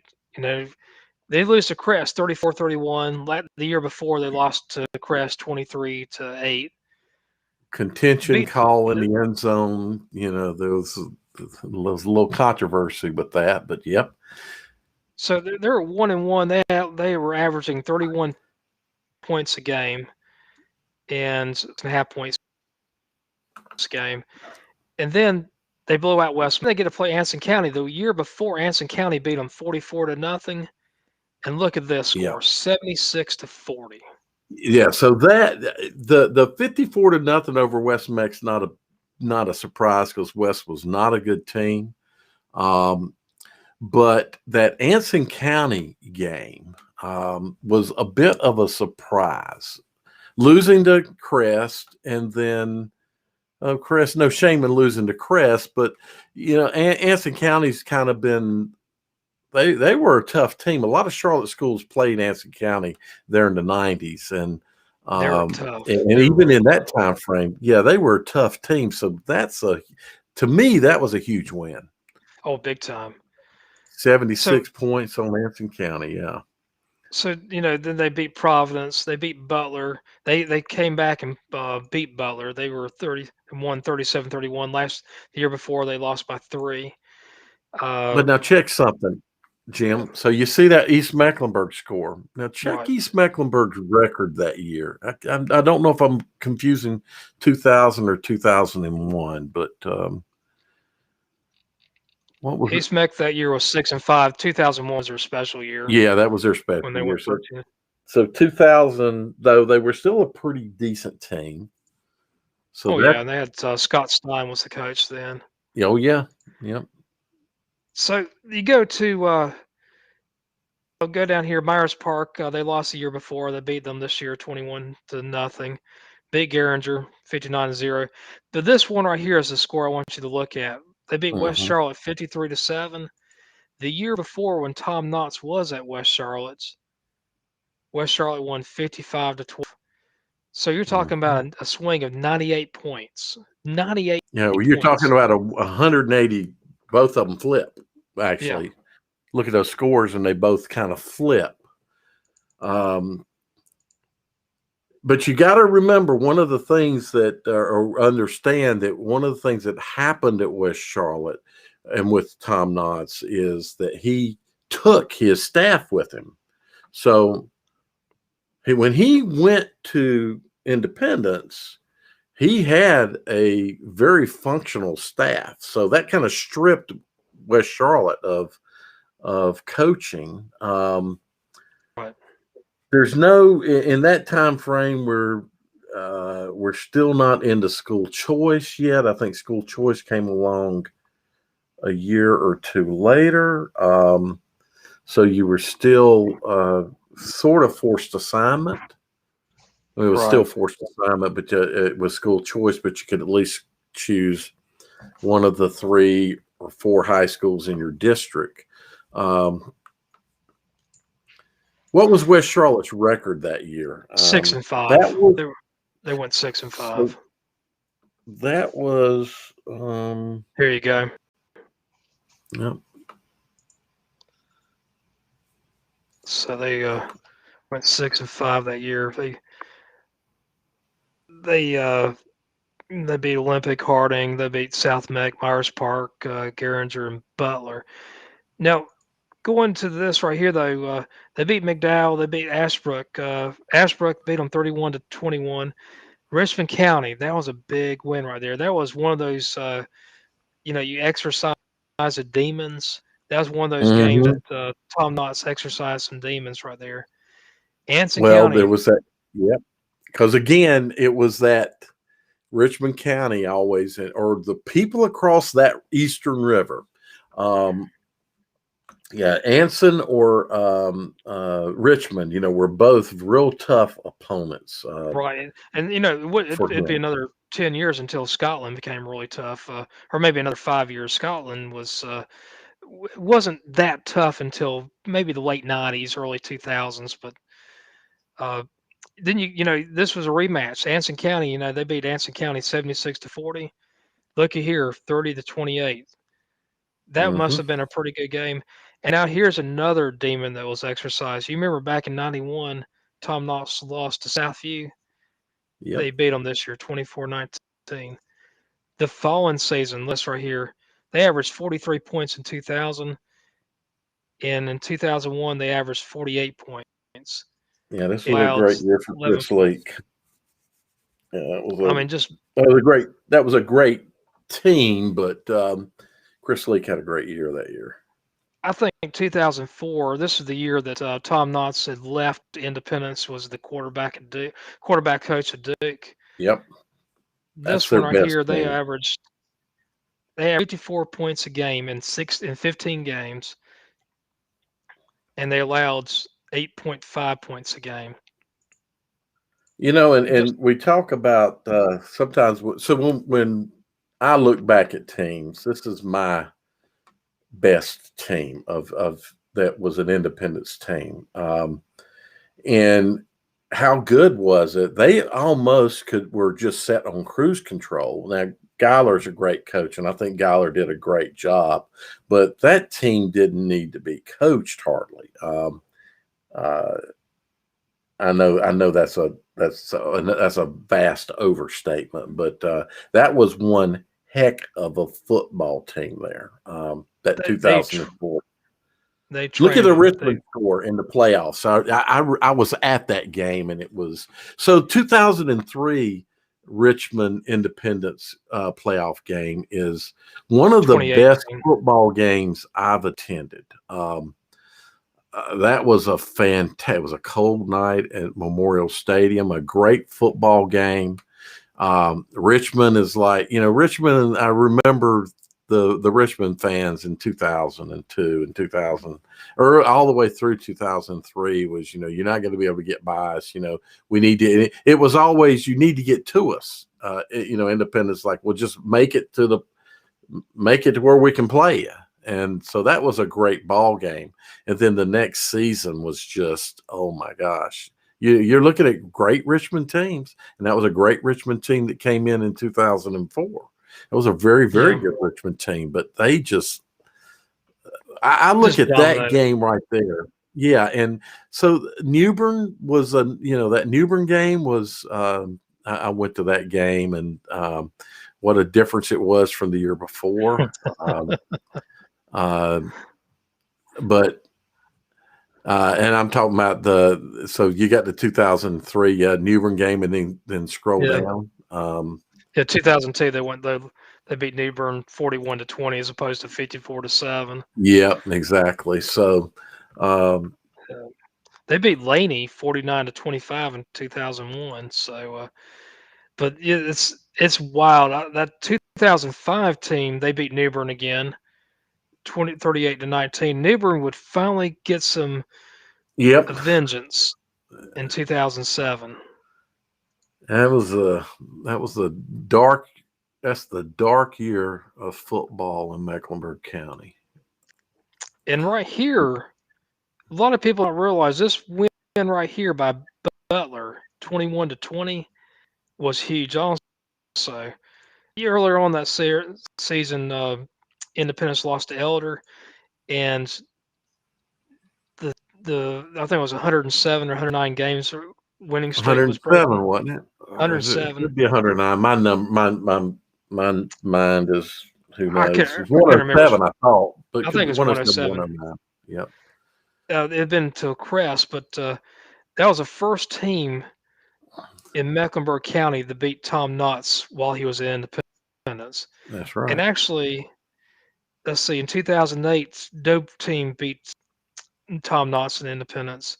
Now there were some opportunities. If you'll go to 2000 and look at the 2006, I think it was. It's either 5 or 6 Providence score. 20-14.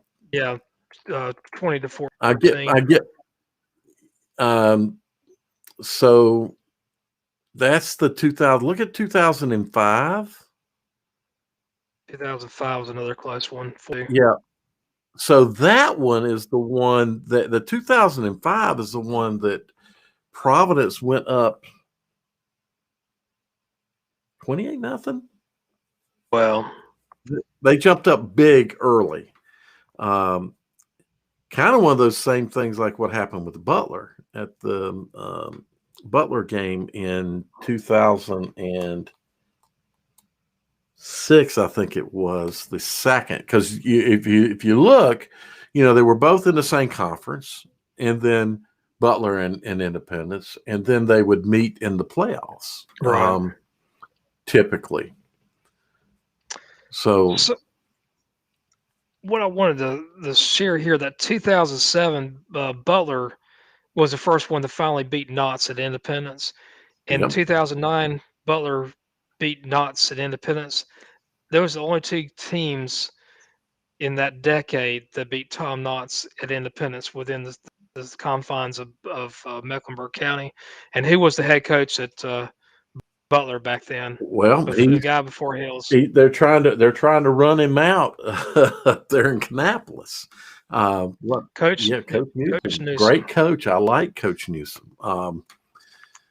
At 2009, while 2008 that was big, that 2009 was really the breakthrough for Butler, I think. In that, right here was the regional rounds when Butler beat 38-14. mm-hmm. That was when the ding dong, the witch is dead. Knott's leaves to go to South Carolina. What happens to 2010? Yep. They went 3-8. It was almost like a switch went out. Yeah, it's unfortunate. Galler took over. Yeah. I don't remember how many coaches Knott's, but one of the other things you got to understand that was happening there in the late 2000s at Independence was Strong was getting old. And Strong, I remember, went over to North Mecklenburg. So that whole coaching staff, Knott's a great coach, but what Knott's, I think the biggest thing about him is his ability to organize his coaching staff and command his coaching staff. And I don't, if any coach ever hears this, I don't want them to think like they work for Coach Knott, so they know how he was. But he had great people. He was able to say, do this, and they could do it. And a lot of those people were now gone. And Galler was still there, but Galler didn't have all the tools that was there the year before and the year before and the year before. Those tools started going away. There were several things that caused Independence to start going down, and it was the age out of some of of his staff. Right. The aging out of Knott's staff. So we're going to shift gears a little bit. We're going to go from the great run from Independence to the Geringer years here, the real struggle ones. 85 was the very first year they failed to win a game. 86 they went 1-9. They've actually beat Myers Park that year 12-6. Mm-hmm. 87 they beat North Mecklenburg 19-6, went 1-9. 88 didn't win a game. Came close against us, but didn't win a game. Mm-hmm. 89 they finally went 8-4. They went to the second round of the playoffs. Reynolds. 90 went 7-4, lost in the first round. And then 91 didn't win a game. 92 didn't win a game. 93 went 2-8. 94 1-9, and then they'd have a good season. They went 6-4. That was for Geringer. 86 went 4-6, or 96. They went 2-9 in 97. 0-11 98. 0-11 99. Even North Stanley, who was horrible, beat Geringer. 2000, Geringer decided to beat North Stanley and lose everybody else. Yeah, then watch what happens. It's not that it's already been going bad, but it was it got uglier. It gets ugly from that point. Yeah. So 2001 went to 3-8. 2002 4-7. Then the losing started 0-10, 0-11, 0-10, 0-11. They said they were on a record of losses, consecutive losses, which was Yeah. that was repeated again. You'll see, but Right. 2007, they went 4-7, but all 4 of those games were due to forfeits. They actually lost to Vance 41-0, lost to East Mecklenburg 49-0. That was the year you had 4 teams that basically forfeited every one of their games that they won. yeah, 2008 went 4-8. They actually made the playoffs that year. 2009 2-9, then 7-5. That 2010 team was good. that was team. they won the conference. Right. That was their best. That's their best year since probably Schuford. That was their best year. So they went 1-9, 0-9, 0-11, 0-10, 0-11, and I mean, it just goes on and on. That Garinger team, though, it's and the number of coaches now, Jim, the number of coaches that they've gone through since 2000 is like almost. They got to a point there in the middle, right there around 2007, 2006, that a coach would last 1 to 2 years. Right. And they were just going. They just and they continue that trend is continued to this day, and the record shows it. Unfortunately. I have some records from 50. I got the 58 season here for Garinger also. They went 4-5-1, 9-1-2. But I want to look at from 1960 to I think that's 379. The 60s and 70s, Garinger they won 118 games and they lost. They lost 86 games and tied 6. Yeah, that sounds about right. So they were basically a 6-4 team. They were above average team, record wise. But some of those years they had pretty good records. They had pretty good teams. Then in the 80s, they won exactly 28 games in the 80s, and they lost 77 games. And then the 90s came. They went 7-4 in 90. They had a lot of ugly seasons. They ended up winning 22 games in the 90s, and they lost 82 games. And in the next decade, 2000s, and remind you, 4 of these wins are going to be forfeits. They won 18 games, which means only 14 games on the field, and they winning season. Exactly, lost 91 games, and plus another 4 from that. I mean, Garinger just like a switch went off on that program.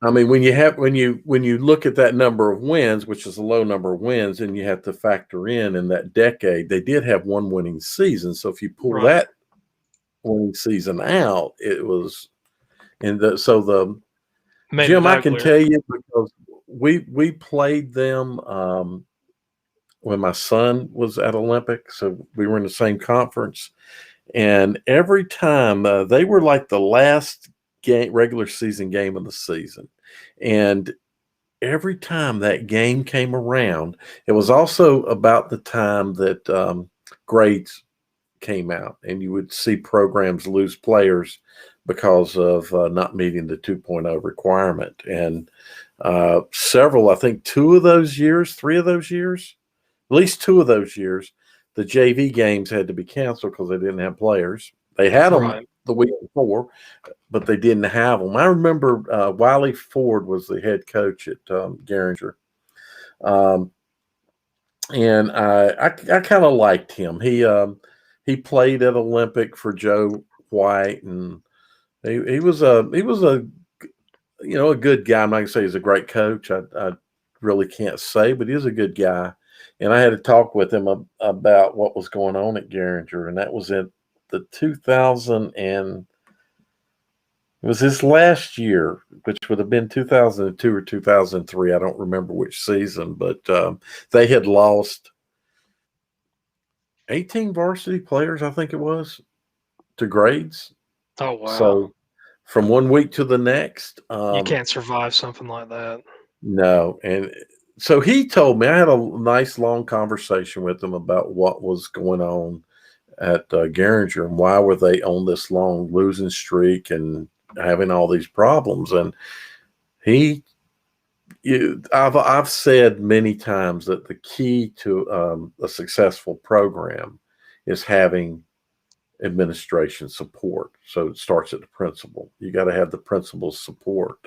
And I gotta tell you this if I never told you this. So the principal that was at Garinger was my oldest son's principal in middle school, and there's some significance to this. So now she's at Garinger, and she's the person that's responsible for making sure you got athletics and whether athletics is important or not.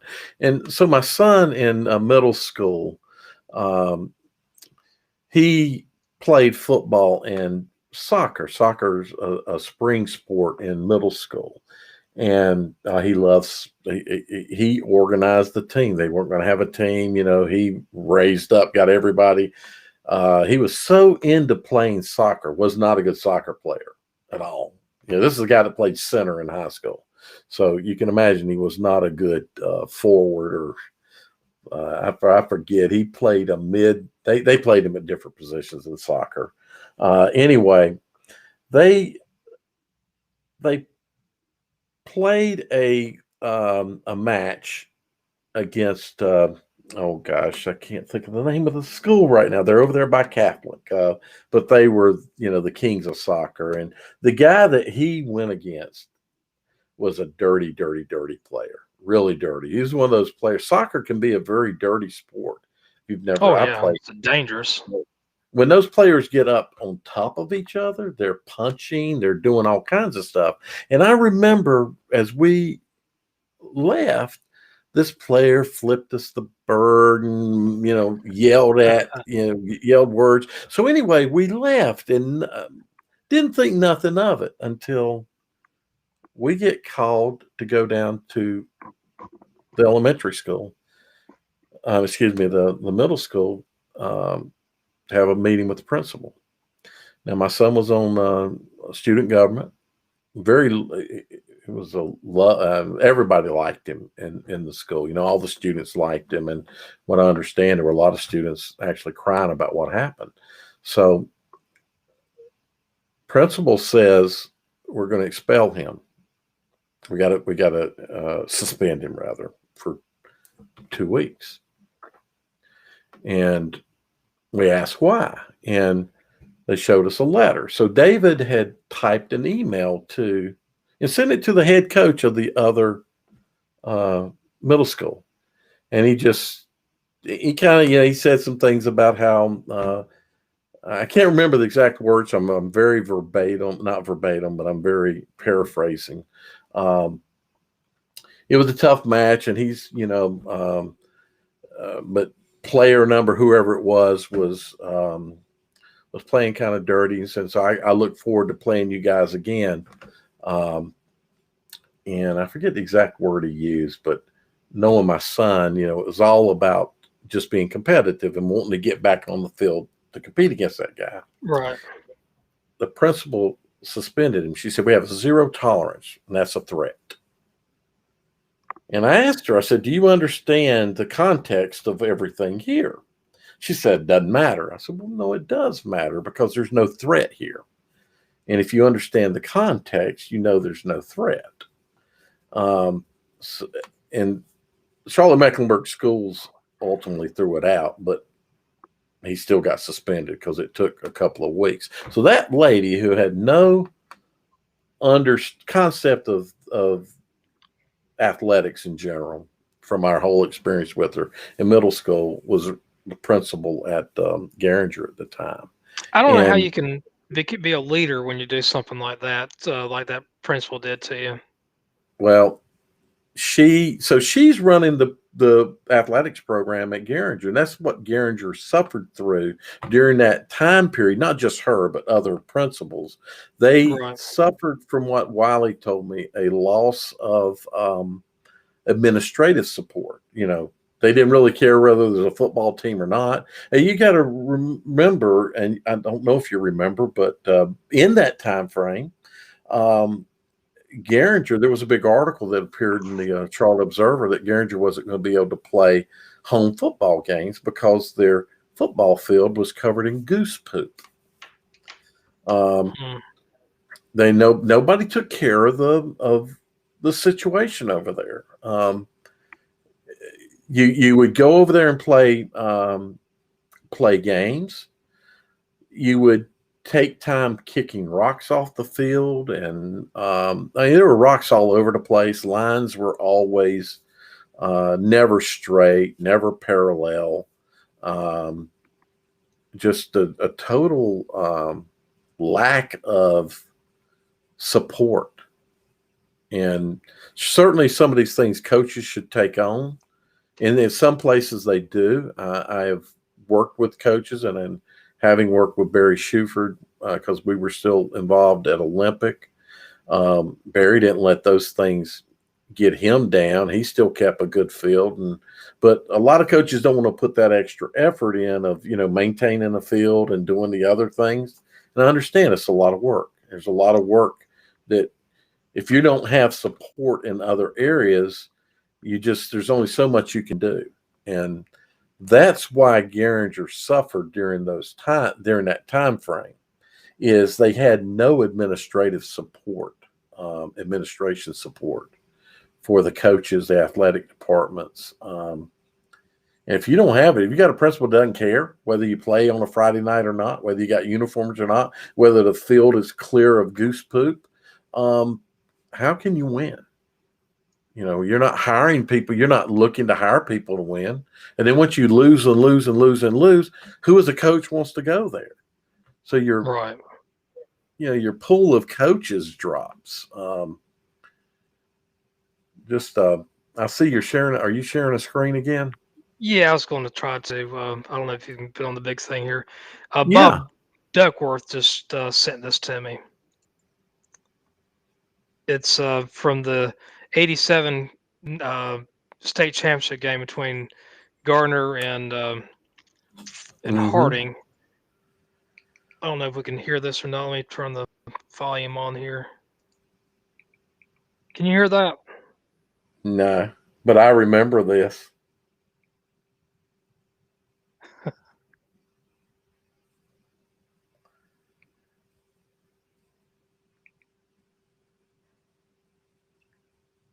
I cannot hear it. I don't know if there's anything I can do about that. No, I can't hear it.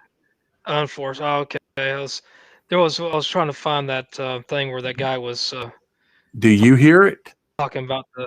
Because I can hear it. I should have been able to at least hear it over your mic.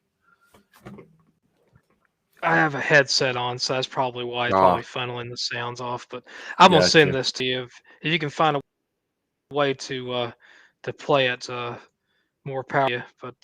But we'll have to do a show and pick some of these things out, because there was a lot around that particular game. Even the locker rooms being next to each other and being able to hear things at halftime, and I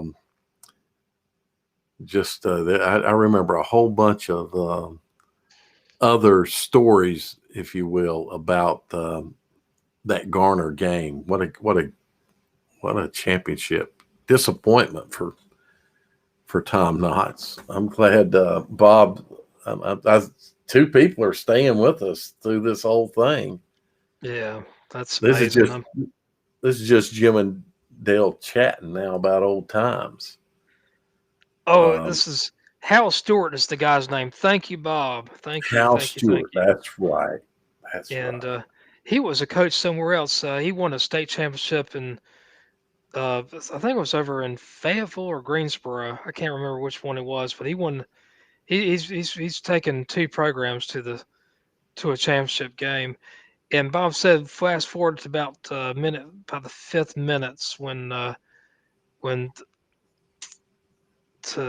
about Hal Stewart. So hopefully I can find it, do it off air, because I don't think we're gonna get any sound on it. But it's I'll have to figure out how to do that. I know I can add another stream channel into here, and so it can be brought in as a stream from YouTube or wherever it may be. I may be able to add it in as another window and play it that way. I'm gonna work that out so that we can. I'd like to watch the game and rewatch that game, and because a number of those games were covered. It was interesting because in that time frame, here in Charlotte at least, they were they did sent TV and play-by-play crews and covered some of the games. That game was one of them. So need there's to get a nice YouTube film up on it. Need to get Bob Duckworth on the show sometime. I can't remember Bobby from Morganton or Glen Alpine. I know he knows my cousin Greg Cagle, but Bob is the kind of the minds of the history mind behind the history or the Hickory Tornadoes football program. Okay, yeah, I know his name. I don't know if actually I wouldn't be surprised if he was one of the guys that was at the Olympic Alexander Central playoff game on a Saturday night. There were a couple of Hickory people that were up in the stands that sat on the visitor side that sat near my wife. He used to be known as Cheer Duck. Yep, exactly. And I'm Bob's. thinking he was there. We didn't talk because I don't know him, but I know the Cheer Duck name, and I remember when those guys were talking. It was two or three of them. I kept thinking one of those might be Cheer Duck from because at that time NCHSfootball.com was still around, or it was the ending of it, and all those guys were on there, including him. That's how I know his name, but I don't know him personally. But I do know from what I've read, he knows a lot about Hickory for sure. You go to I think it's 8-minute mark. That's where you can really hear Hal Stewart talking about them city slickers.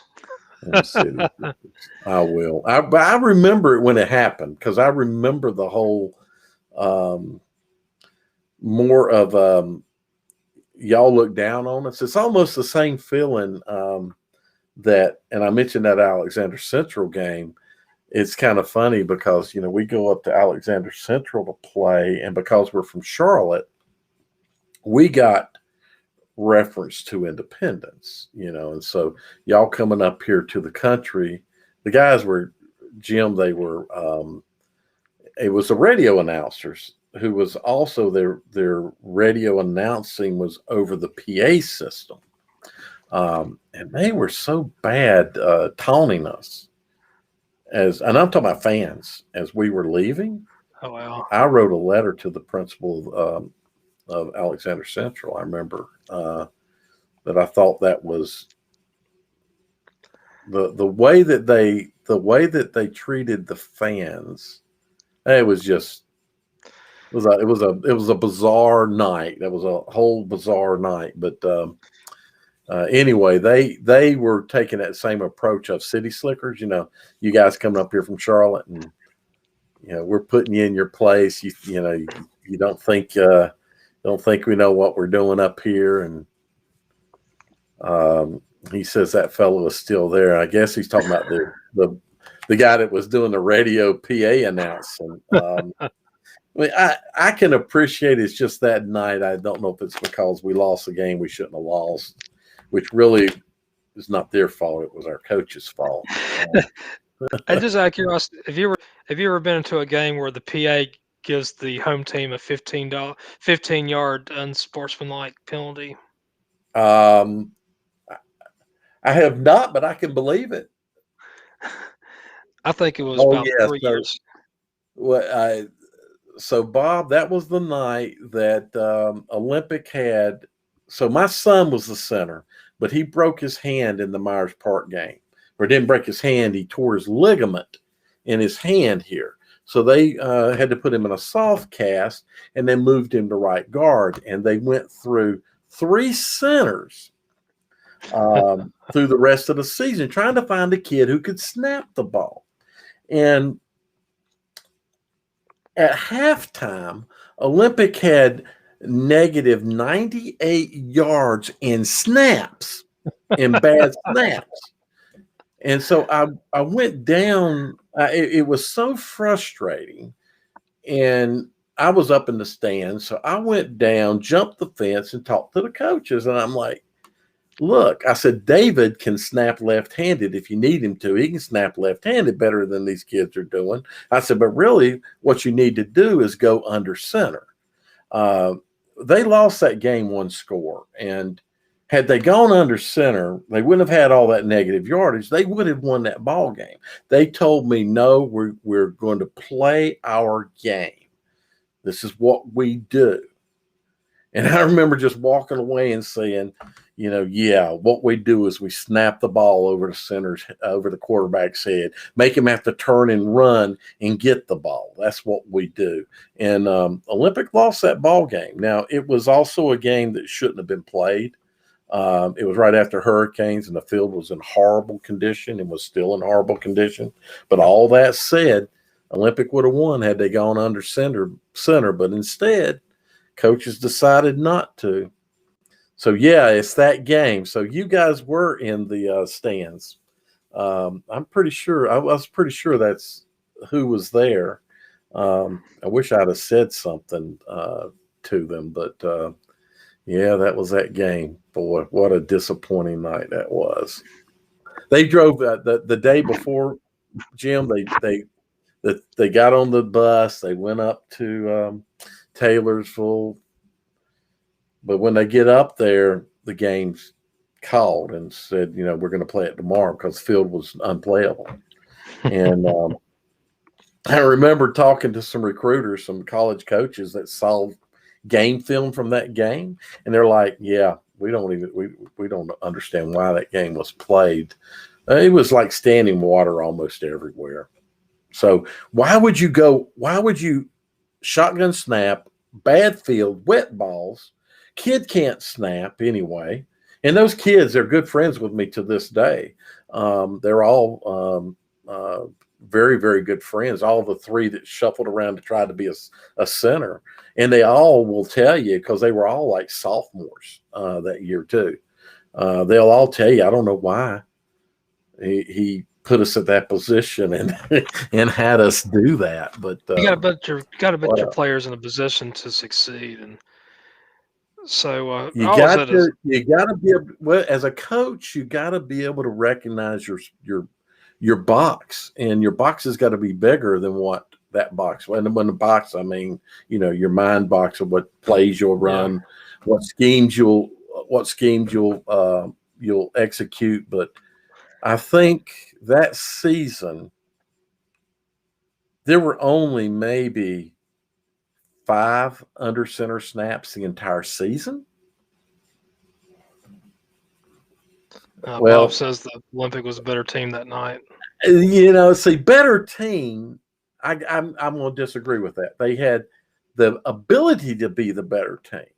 Better teams don't lose. Better talent, because, Olympic lost because their coaching staff killed them. And thus, coaching staff is part of the team. And that whole scheme of not going under center, they had a good running back too. And they had kids that could downhill block. So they had kids, when you looked at them, you're like, those are run blockers. Now they learned to pass block because of the offense that Flowers like to run. But at some point, you got to say, look, I can't run that offense. Right. The conditions aren't right. I don't have a center. They would not let David play both ways because, as Flowers told me, he said, center's too important to me. He said, I can't let him get hurt. And so I'm thinking now, you realize a center that can shotgun snap effectively is highly important. And now you don't have one. Why are you doing this? Why don't you pistol snap, or why don't you better just get under center? So I'm sorry, that still burns me to this day. Olympics should have, they beat Waddell that year, and Waddell turned around and smacked these boys because they were better teams. But Olympic beat Waddell on a dry field, and they were able to do the things that they needed, that they like to do. So I don't agree with that better team part, simply because a better team doesn't coach that way. Those coaches lost that game. I don't know how they feel about it today. So, here's about the Mr. Ross, you need to just go back up. I'm sorry, but they listened to me a lot. But that night it was like, no, and I would not have done it. But I'm like, how can we lose this ball game? I'm sorry, Jim. I got to move on. So I was at a game, and it was about 3 years ago, and the PA was kind of taunting the referees during the game. And one time, it was after a play. It was a block in the back, and everybody, I saw it, and several other people saw it, and the referee just didn't throw the flag, and the PA says, well, I guess the referee has more important things to do than consider a block in the back. And you can see the referee just kind of looking up at the PA. And then probably 4 minutes later, there was an interception, but it was the team that intercepted the ball. I think they were offsides or something like that, and it went for the referees. Or it went for the PA's team. He's like, well, I guess the referee decided to finally make to. I'm sorry. So, and then the referee points right at the PA. He's pointing at him to warn him. I'm like, oh my gosh, this is going to get interesting. So later on in the game, the home team makes a pretty good defensive play, but he gets flagged for pass interference, and the PA says, I'd like to see a replay of that. And all of a sudden, you see another flag, and it was quiet for a while, and all of a sudden, you didn't hear the PA the rest of the game. That guy, I think, was marched off the field, and they had 2 flags on that. It was kind of like I think it was like ended up being 30 yards or something crazy like that. It was an after the play type of flag. And I want you to watch this real quick. All right. I don't know how to put it in another window, so it's going to play full screen, I think. You tell me if this plays. Come back. Oh, that's interference. Yeah, I can see that. Whoops. Come back. Oh, that's interference.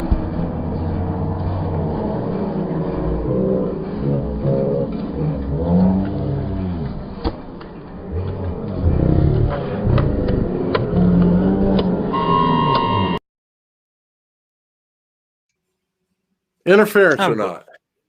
I'm glad I'm not a referee. I probably wouldn't. Huh? I probably wouldn't call it. You wouldn't, really? No. So I felt like it was interference when it happened, and as I watch it, and the reason being, he grabbed his jersey, and then he went through his shoulder to get to the ball.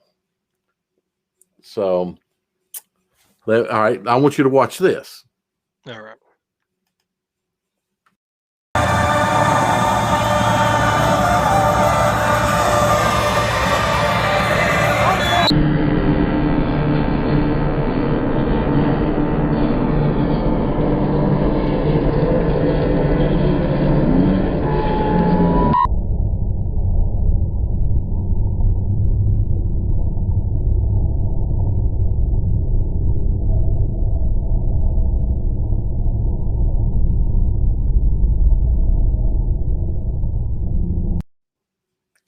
Fumble, yes or no? Yes. You think it's a fumble, really? So I they think called it a so. fumble. Okay. I don't think it was a fumble. Hmm. It is a bang bang, but it doesn't look like the ball comes out until he hits the ground. He's thrown to the ground. I'm biased though, and the reason why whenever there's a play on the field, I always want to pick what's best for the defense. So that was bad for the I defense. like the defense.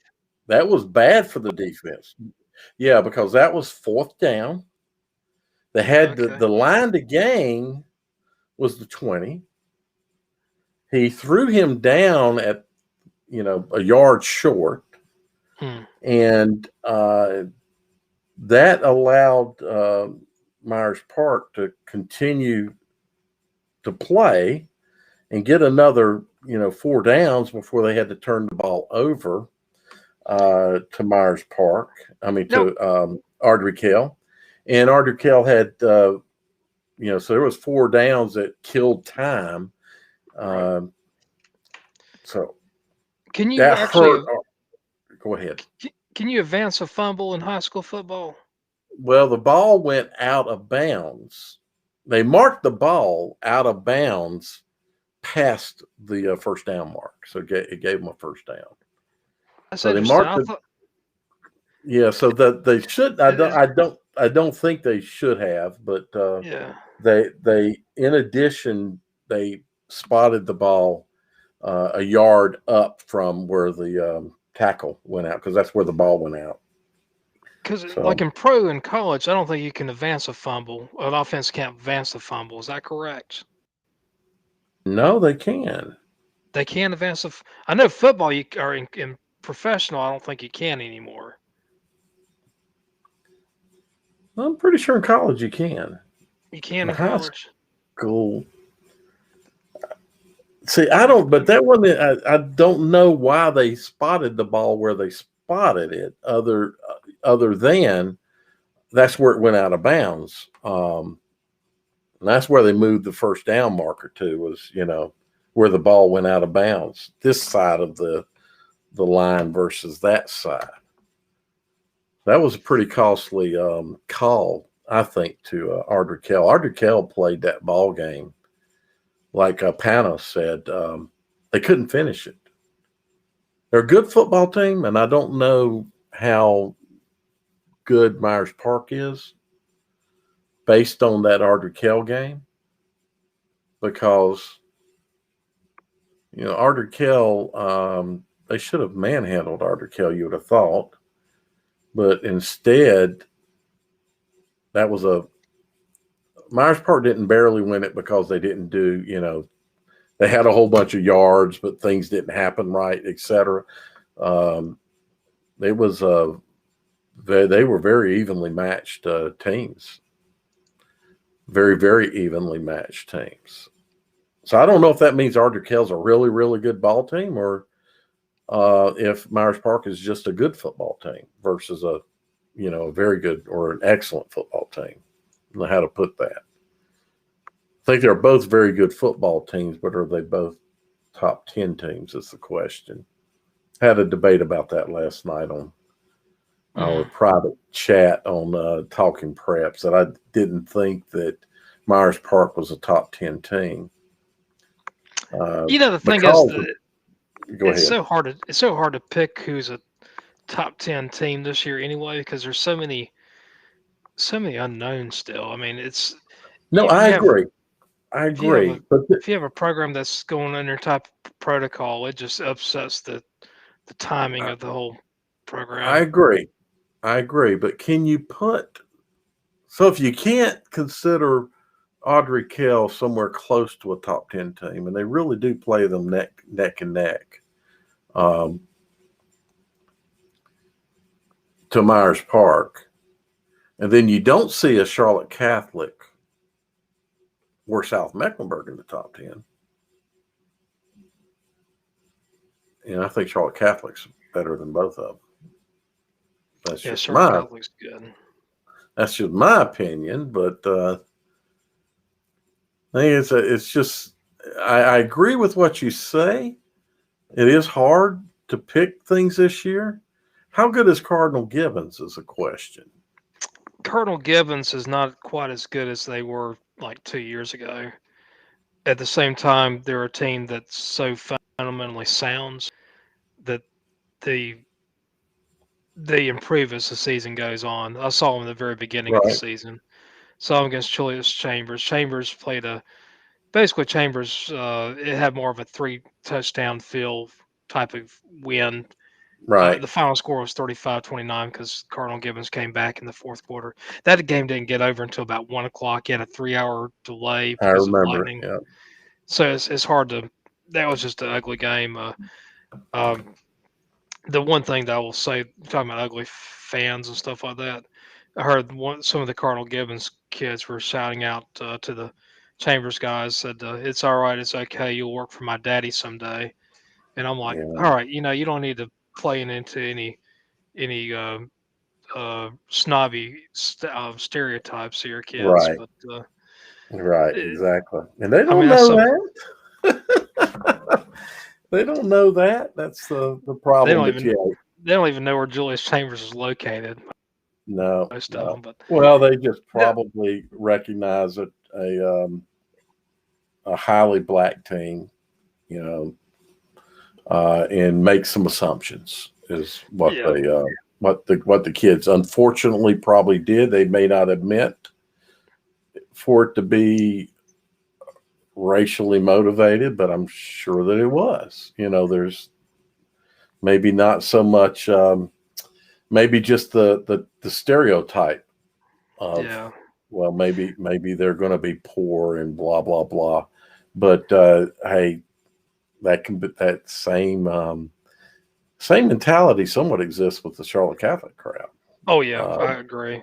I The love the Charlotte Catholic, but they have the same mentality. tell you what, Um, Julius Chambers, that whole program is top notch, from their head coach to the athletic director to the assistants to the players. well, the Those athletic people, director's gone now. is he? They got a new athletic director. He went to South Point, Rock Hill, There, South Point.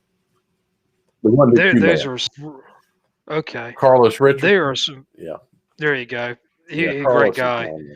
Yeah, But all those guys, every one of those assistant coaches are just top notch guys. I mean, they're very caring about their players, very respectful. I agree. They I agree. professional, and they also want the kids to enjoy themselves. And Yeah. just if I had a kid, I would love for him to son. I'd love for him to play for Julius Chambers, to have those coaches there to help mentor him to become a man. That's just Now, there's real other good real coaches encouragement. now. I'm not saying anything against the Chambers coaches, but there are other good coaches too. So Oh yeah, I I mean, would not. What I would say is I would not mind that they were playing for them. I don't know if that would be the coaching staff that I would, if I was said I could put my kids with, some staff. Um, that might be actually a Catholic, to be quite truthfully with you. As many of the programs as I like, and coaches that I like, I really like structured discipline. oh, Eric Mormon, or he's a guy. If I had a son, I like Eric a lot. Yeah, I don't He's know. He's not. I guess his teams. We'll just have to say, you got to give him time, right? Yeah, Uh, where is he now? Northwest Cabarrus, any of is that West right? Cabarrus? Or West West Cabarrus is one of West those. Cabarrus, right? I think it's West I Cabarrus. okay. Um, And there's some Coach Newsom over at Kannapolis Brown. He's a top-notch guy. I like him a lot. yeah, I Um, wouldn't mind my son playing for him. I love Coach Newsom. Yeah, I love me Barry some Coach Newsom. Shefford's another guy I'd like. Who? Barry Shefford. Shefford. Oh, Shuford. Yeah, Shefford. Um, I obviously I have a lot of respect for Barry. Um, he can be a little. It depends on your kid. To be truthful with you, he's got to have. So one of my best friends' sons who has told me he's going to write a book of Shufordisms, things Shuford says. Shuford can be rather hard Blunt. on players. Yeah, Very more than blunt. He is very old school, and he can be hard on players. And I'm going to say not everyone. I wouldn't mind my sons playing for him. And Donnie Kiefer's another guy I like. hey, I'm going to say this: if Shuford was coaching that Olympic team and that against Alexander Central, they'd have won that game big time. Oh, big time! Yeah, no problem. Oh yeah, that wouldn't have been a close game, but that's a whole nother story. Barry is a coach that will adapt his players to what his scheme to his players. He's got what he likes to run, but he will run what his talent allows him and his players allow him. And he is a strong disciplinarian. So if you wanted your kid to be disciplined, that would be one. Donnie Kiefer, Coach Stone, that formerly of Hickory, he's another guy I like. Yeah, Russell's a good Stone. guy. Yeah, I like Russell. I think Russell's got a lot of integrity. If you're gonna, one of the things coaches have got to do is, besides win, high school coaches, they got to build men and they got to build people with integrity. And he is a man of integrity. So, Brian Hales is another guy that I like Brian. His teams could be a little more disciplined, but he's a good guy and he's a good coach. And I would not cry if my son was playing for him. Number of coaches I would not want my son to play for. He's not one of those. There are a number of good coaches out there. So I didn't mean to say anything negative. That wasn't mean saying anything negative about the Chambers staff. It's more to say there's a lot of good coaches that I remember Providence and talking to some players at Providence back in 2004. And one of the kids was telling me that his dad moved into the Providence district so that he could play for Hardin. He wanted him to play for Coach Hardin. So they knew he knew Coach Hardin from, forever and had played for Coach Hardin. So he wanted his son to play for Coach Hardin. Wow. So you've got some of those kind of situations where there are coaches that parents, that's who they want them to be with. That's the coach they want them to be with. Hardin is one of those coaches. Gotcha. He had a number of players there at Providence, and those parents, they got the money to be able to do that. So. Must be nice. I don't. So don't have. Well, actually, I probably do. I just don't want to have the. I don't have to have the debt exposure to do all that. Well, Dale, I guess we've done about 3 hours. I don't know about you, but we. Wow, has it been that long? Golly moly! Yeah, a little over 3 hours now. So. Okay, I can't believe this. I believe we can call this evening quit. I don't know what to do with this, if to clip this up or not. I just enjoyed chatting with you about it. Yeah, same here, man. Bob Duckworth, if you're still out there listening, man, we'd love to have you on. We'll get Bob on here. We don't get enough discussion about Western teams and other places, and that would be great. Tell you what we'll talk to him about it. Yeah, we'll next time. I'll tell you what we're going to do. Next time we'll do history. Let's talk about the old Western North Carolina High School Athletic Association. Yeah. I think they'll WNCHSA said he hung in there with us. I'm surprised. Yeah. There's two people. I don't know who the other person is, but apparently there's two people watching right now. Wow. Yeah, let's do that. I know, again, you probably know more about that than I do. I know some, but I think it's good to look back at that era, and I'd like to do one in the future sometime where we go over even further back. I'd like to look at some of the first football games, high school football games we have recorded. I've done it before, just looked at scores, and finding information is kind of tough. But it is. And just to let you know, we have actually had state championship games have been canceled before. Look at her, Carrie. So her, Hey, Carrie. Where's it at? There it is, right there. Her, my green screen filter's gonna take it out. That's awesome. Her NCHSAA pass came today, so well, she's now official. Yeah, she's definitely the best looking of the Carolina varsity group. Do what now? She's definitely the Carolina varsity. Well, that's not hard. Point. That's not hard to do. That's not hard to do at all. That's not setting a high water mark. Oh goodness. Yeah. So I got a green screen back behind me, and it's set to block out green. So all the green in the card is. Look at that's pretty cool though. It actually makes it look transparent. Well, do it in front of your head, just for the heck of it. It'll put the W. Wow. It'll put the V up there because. So what it does is it's I have the Carolina Varsity background replacing green. Whatever is green gets replaced by that. So okay. So yeah, there's a lot of good things we can talk about. We need to think about what offense, so we can tell Austin what offense we'd like to talk about next week. So give some formation.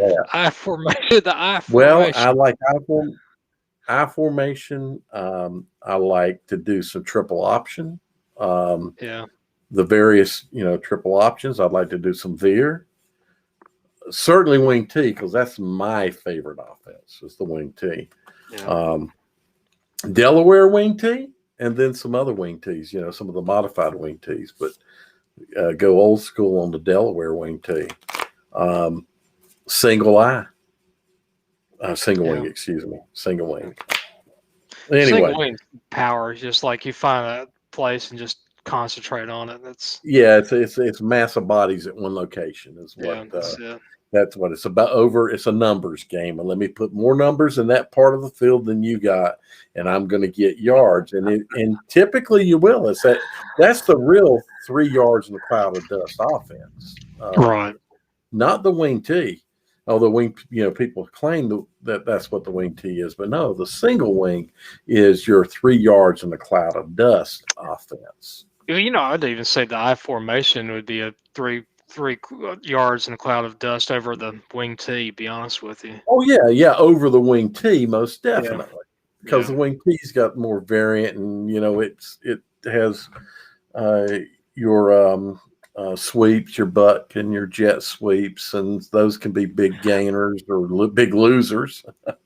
I know one I want to love for him to talk about is somebody I haven't seen this offense since probably Bill Curry back in the 90s. The old stack eye, where you have the 3 running backs. Yep. Yeah. So when we talked about eye with him before, power eye, so fullback, halfback, tailback, right, type of offense, which we ran sometimes. We ran in high school. We ran a split T, 2 back, and then we had a I, and sometimes we'd run power I. Power I was very rare. Young up at when he was at West Rowan, I don't know that he ran power I much. He ran I, but I don't remember seeing.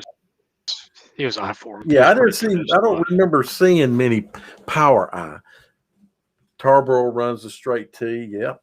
Yeah, exactly. Quentin used to run the straight T also. Bobby Lewis. So the Catholic people told me that that's their base offense. So the kids in middle school learn T formation. So they actually their base offense is T, and then they run wing T off of T. I remember in that state championship game with oh gosh, why can't I think of his name? The running back, Carolina, Elijah Hood. Elijah Hood. You know, the kid that when I saw him as a freshman, I'm like, oh my gosh, he looked like a senior, physical specimen. But they did that in the one of the championship games. They reverted to the T formation, and that's what they do. Is if they have to regress back, they regress back to a T formation. Or if they want to run heavy, they're actually running out of a T and not a wing T. And people don't know there's differences in these offenses, and that would be good for Austin to talk about the gap differences in the offenses at the line. Okay. I saw Wallace Rose Hill and Tarboro play one time. It was with me and Daniel Burleson. It was like 35 degrees and it was cold. It was on Thanksgiving, and we were on top of the box. It's on top of the press box, and the wind was blowing probably about 10, 15 miles per hour, and I was just freezing. I mean, that was one of the coldest I've been. And I had like 3 or 4 layers on and everything like that. And the guy right next to us said, "Oh, Tarboro is going to run Lost Rose Hill down." Tarboro couldn't do squat that game. They lost that game. It was back when Tarboro was had just gotten into the 1As, and they thought they were going to dominate everything. And they struggled for a few years. Now they've won 4 1A championships, but I remember it being just cold. And anybody knows me, if anytime it's under 60, I'm freezing. The coldest I've been, Jim, I went up to High Point Central. And oh gosh, again, AJ Blue. I remember AJ. Yeah, he was Carolina dude. He was at North Gaston. He was a quarterback, wasn't he? He was a quarterback, and they went up and they played High Point Central. It was about 30, mid 30s, same, but the wind flag stood straight. That's how so the wind was probably blowing around 30 miles an hour that night. So AJ couldn't throw. But to see the cold, how cold I was, oh my gosh, because you can't, when it's blowing that hard, you really got to have a lot of layers to keep the wind out. So I'm with you on that. We had to climb up a ladder that was like next to the press box, and it was one of those ladders so you didn't really feel that safe about climbing it on anyway, because it felt like it would just go away. And I remember, like, when I got up there, I was like, you know what, I'm not going to go down until I actually have to go down. And have you ever been to a game at High Point Central? I have not. Is that a Simeon Stadium? Yeah, the wall is like got to be 15 foot tall up to the first row. So I've been to the stadium, but I've never been to a game there. Okay, so you've seen how tall that it's impressive. The thing about that stadium, it's deceptively big. It probably seats more than I think it does. I couldn't guess, but I bet you could get 10. I was going to say 10,000 people in there. You probably could get 10,000 people in there, would be my guess. That's a wild guess. I've only been to the stadium 3 times, so I can't say for sure. I went up to several High Point games. Actually, Anthony Barber was coaching at, was it Barber or not Barber, but who was the other NC State running back? Coached, oh gosh, being a State fan, and I can't think of who it was. I'm pretty sure it wasn't Anthony Barber, though. Anyway, Barber, yeah. It was. He coached at one of the other schools there in the Triad area.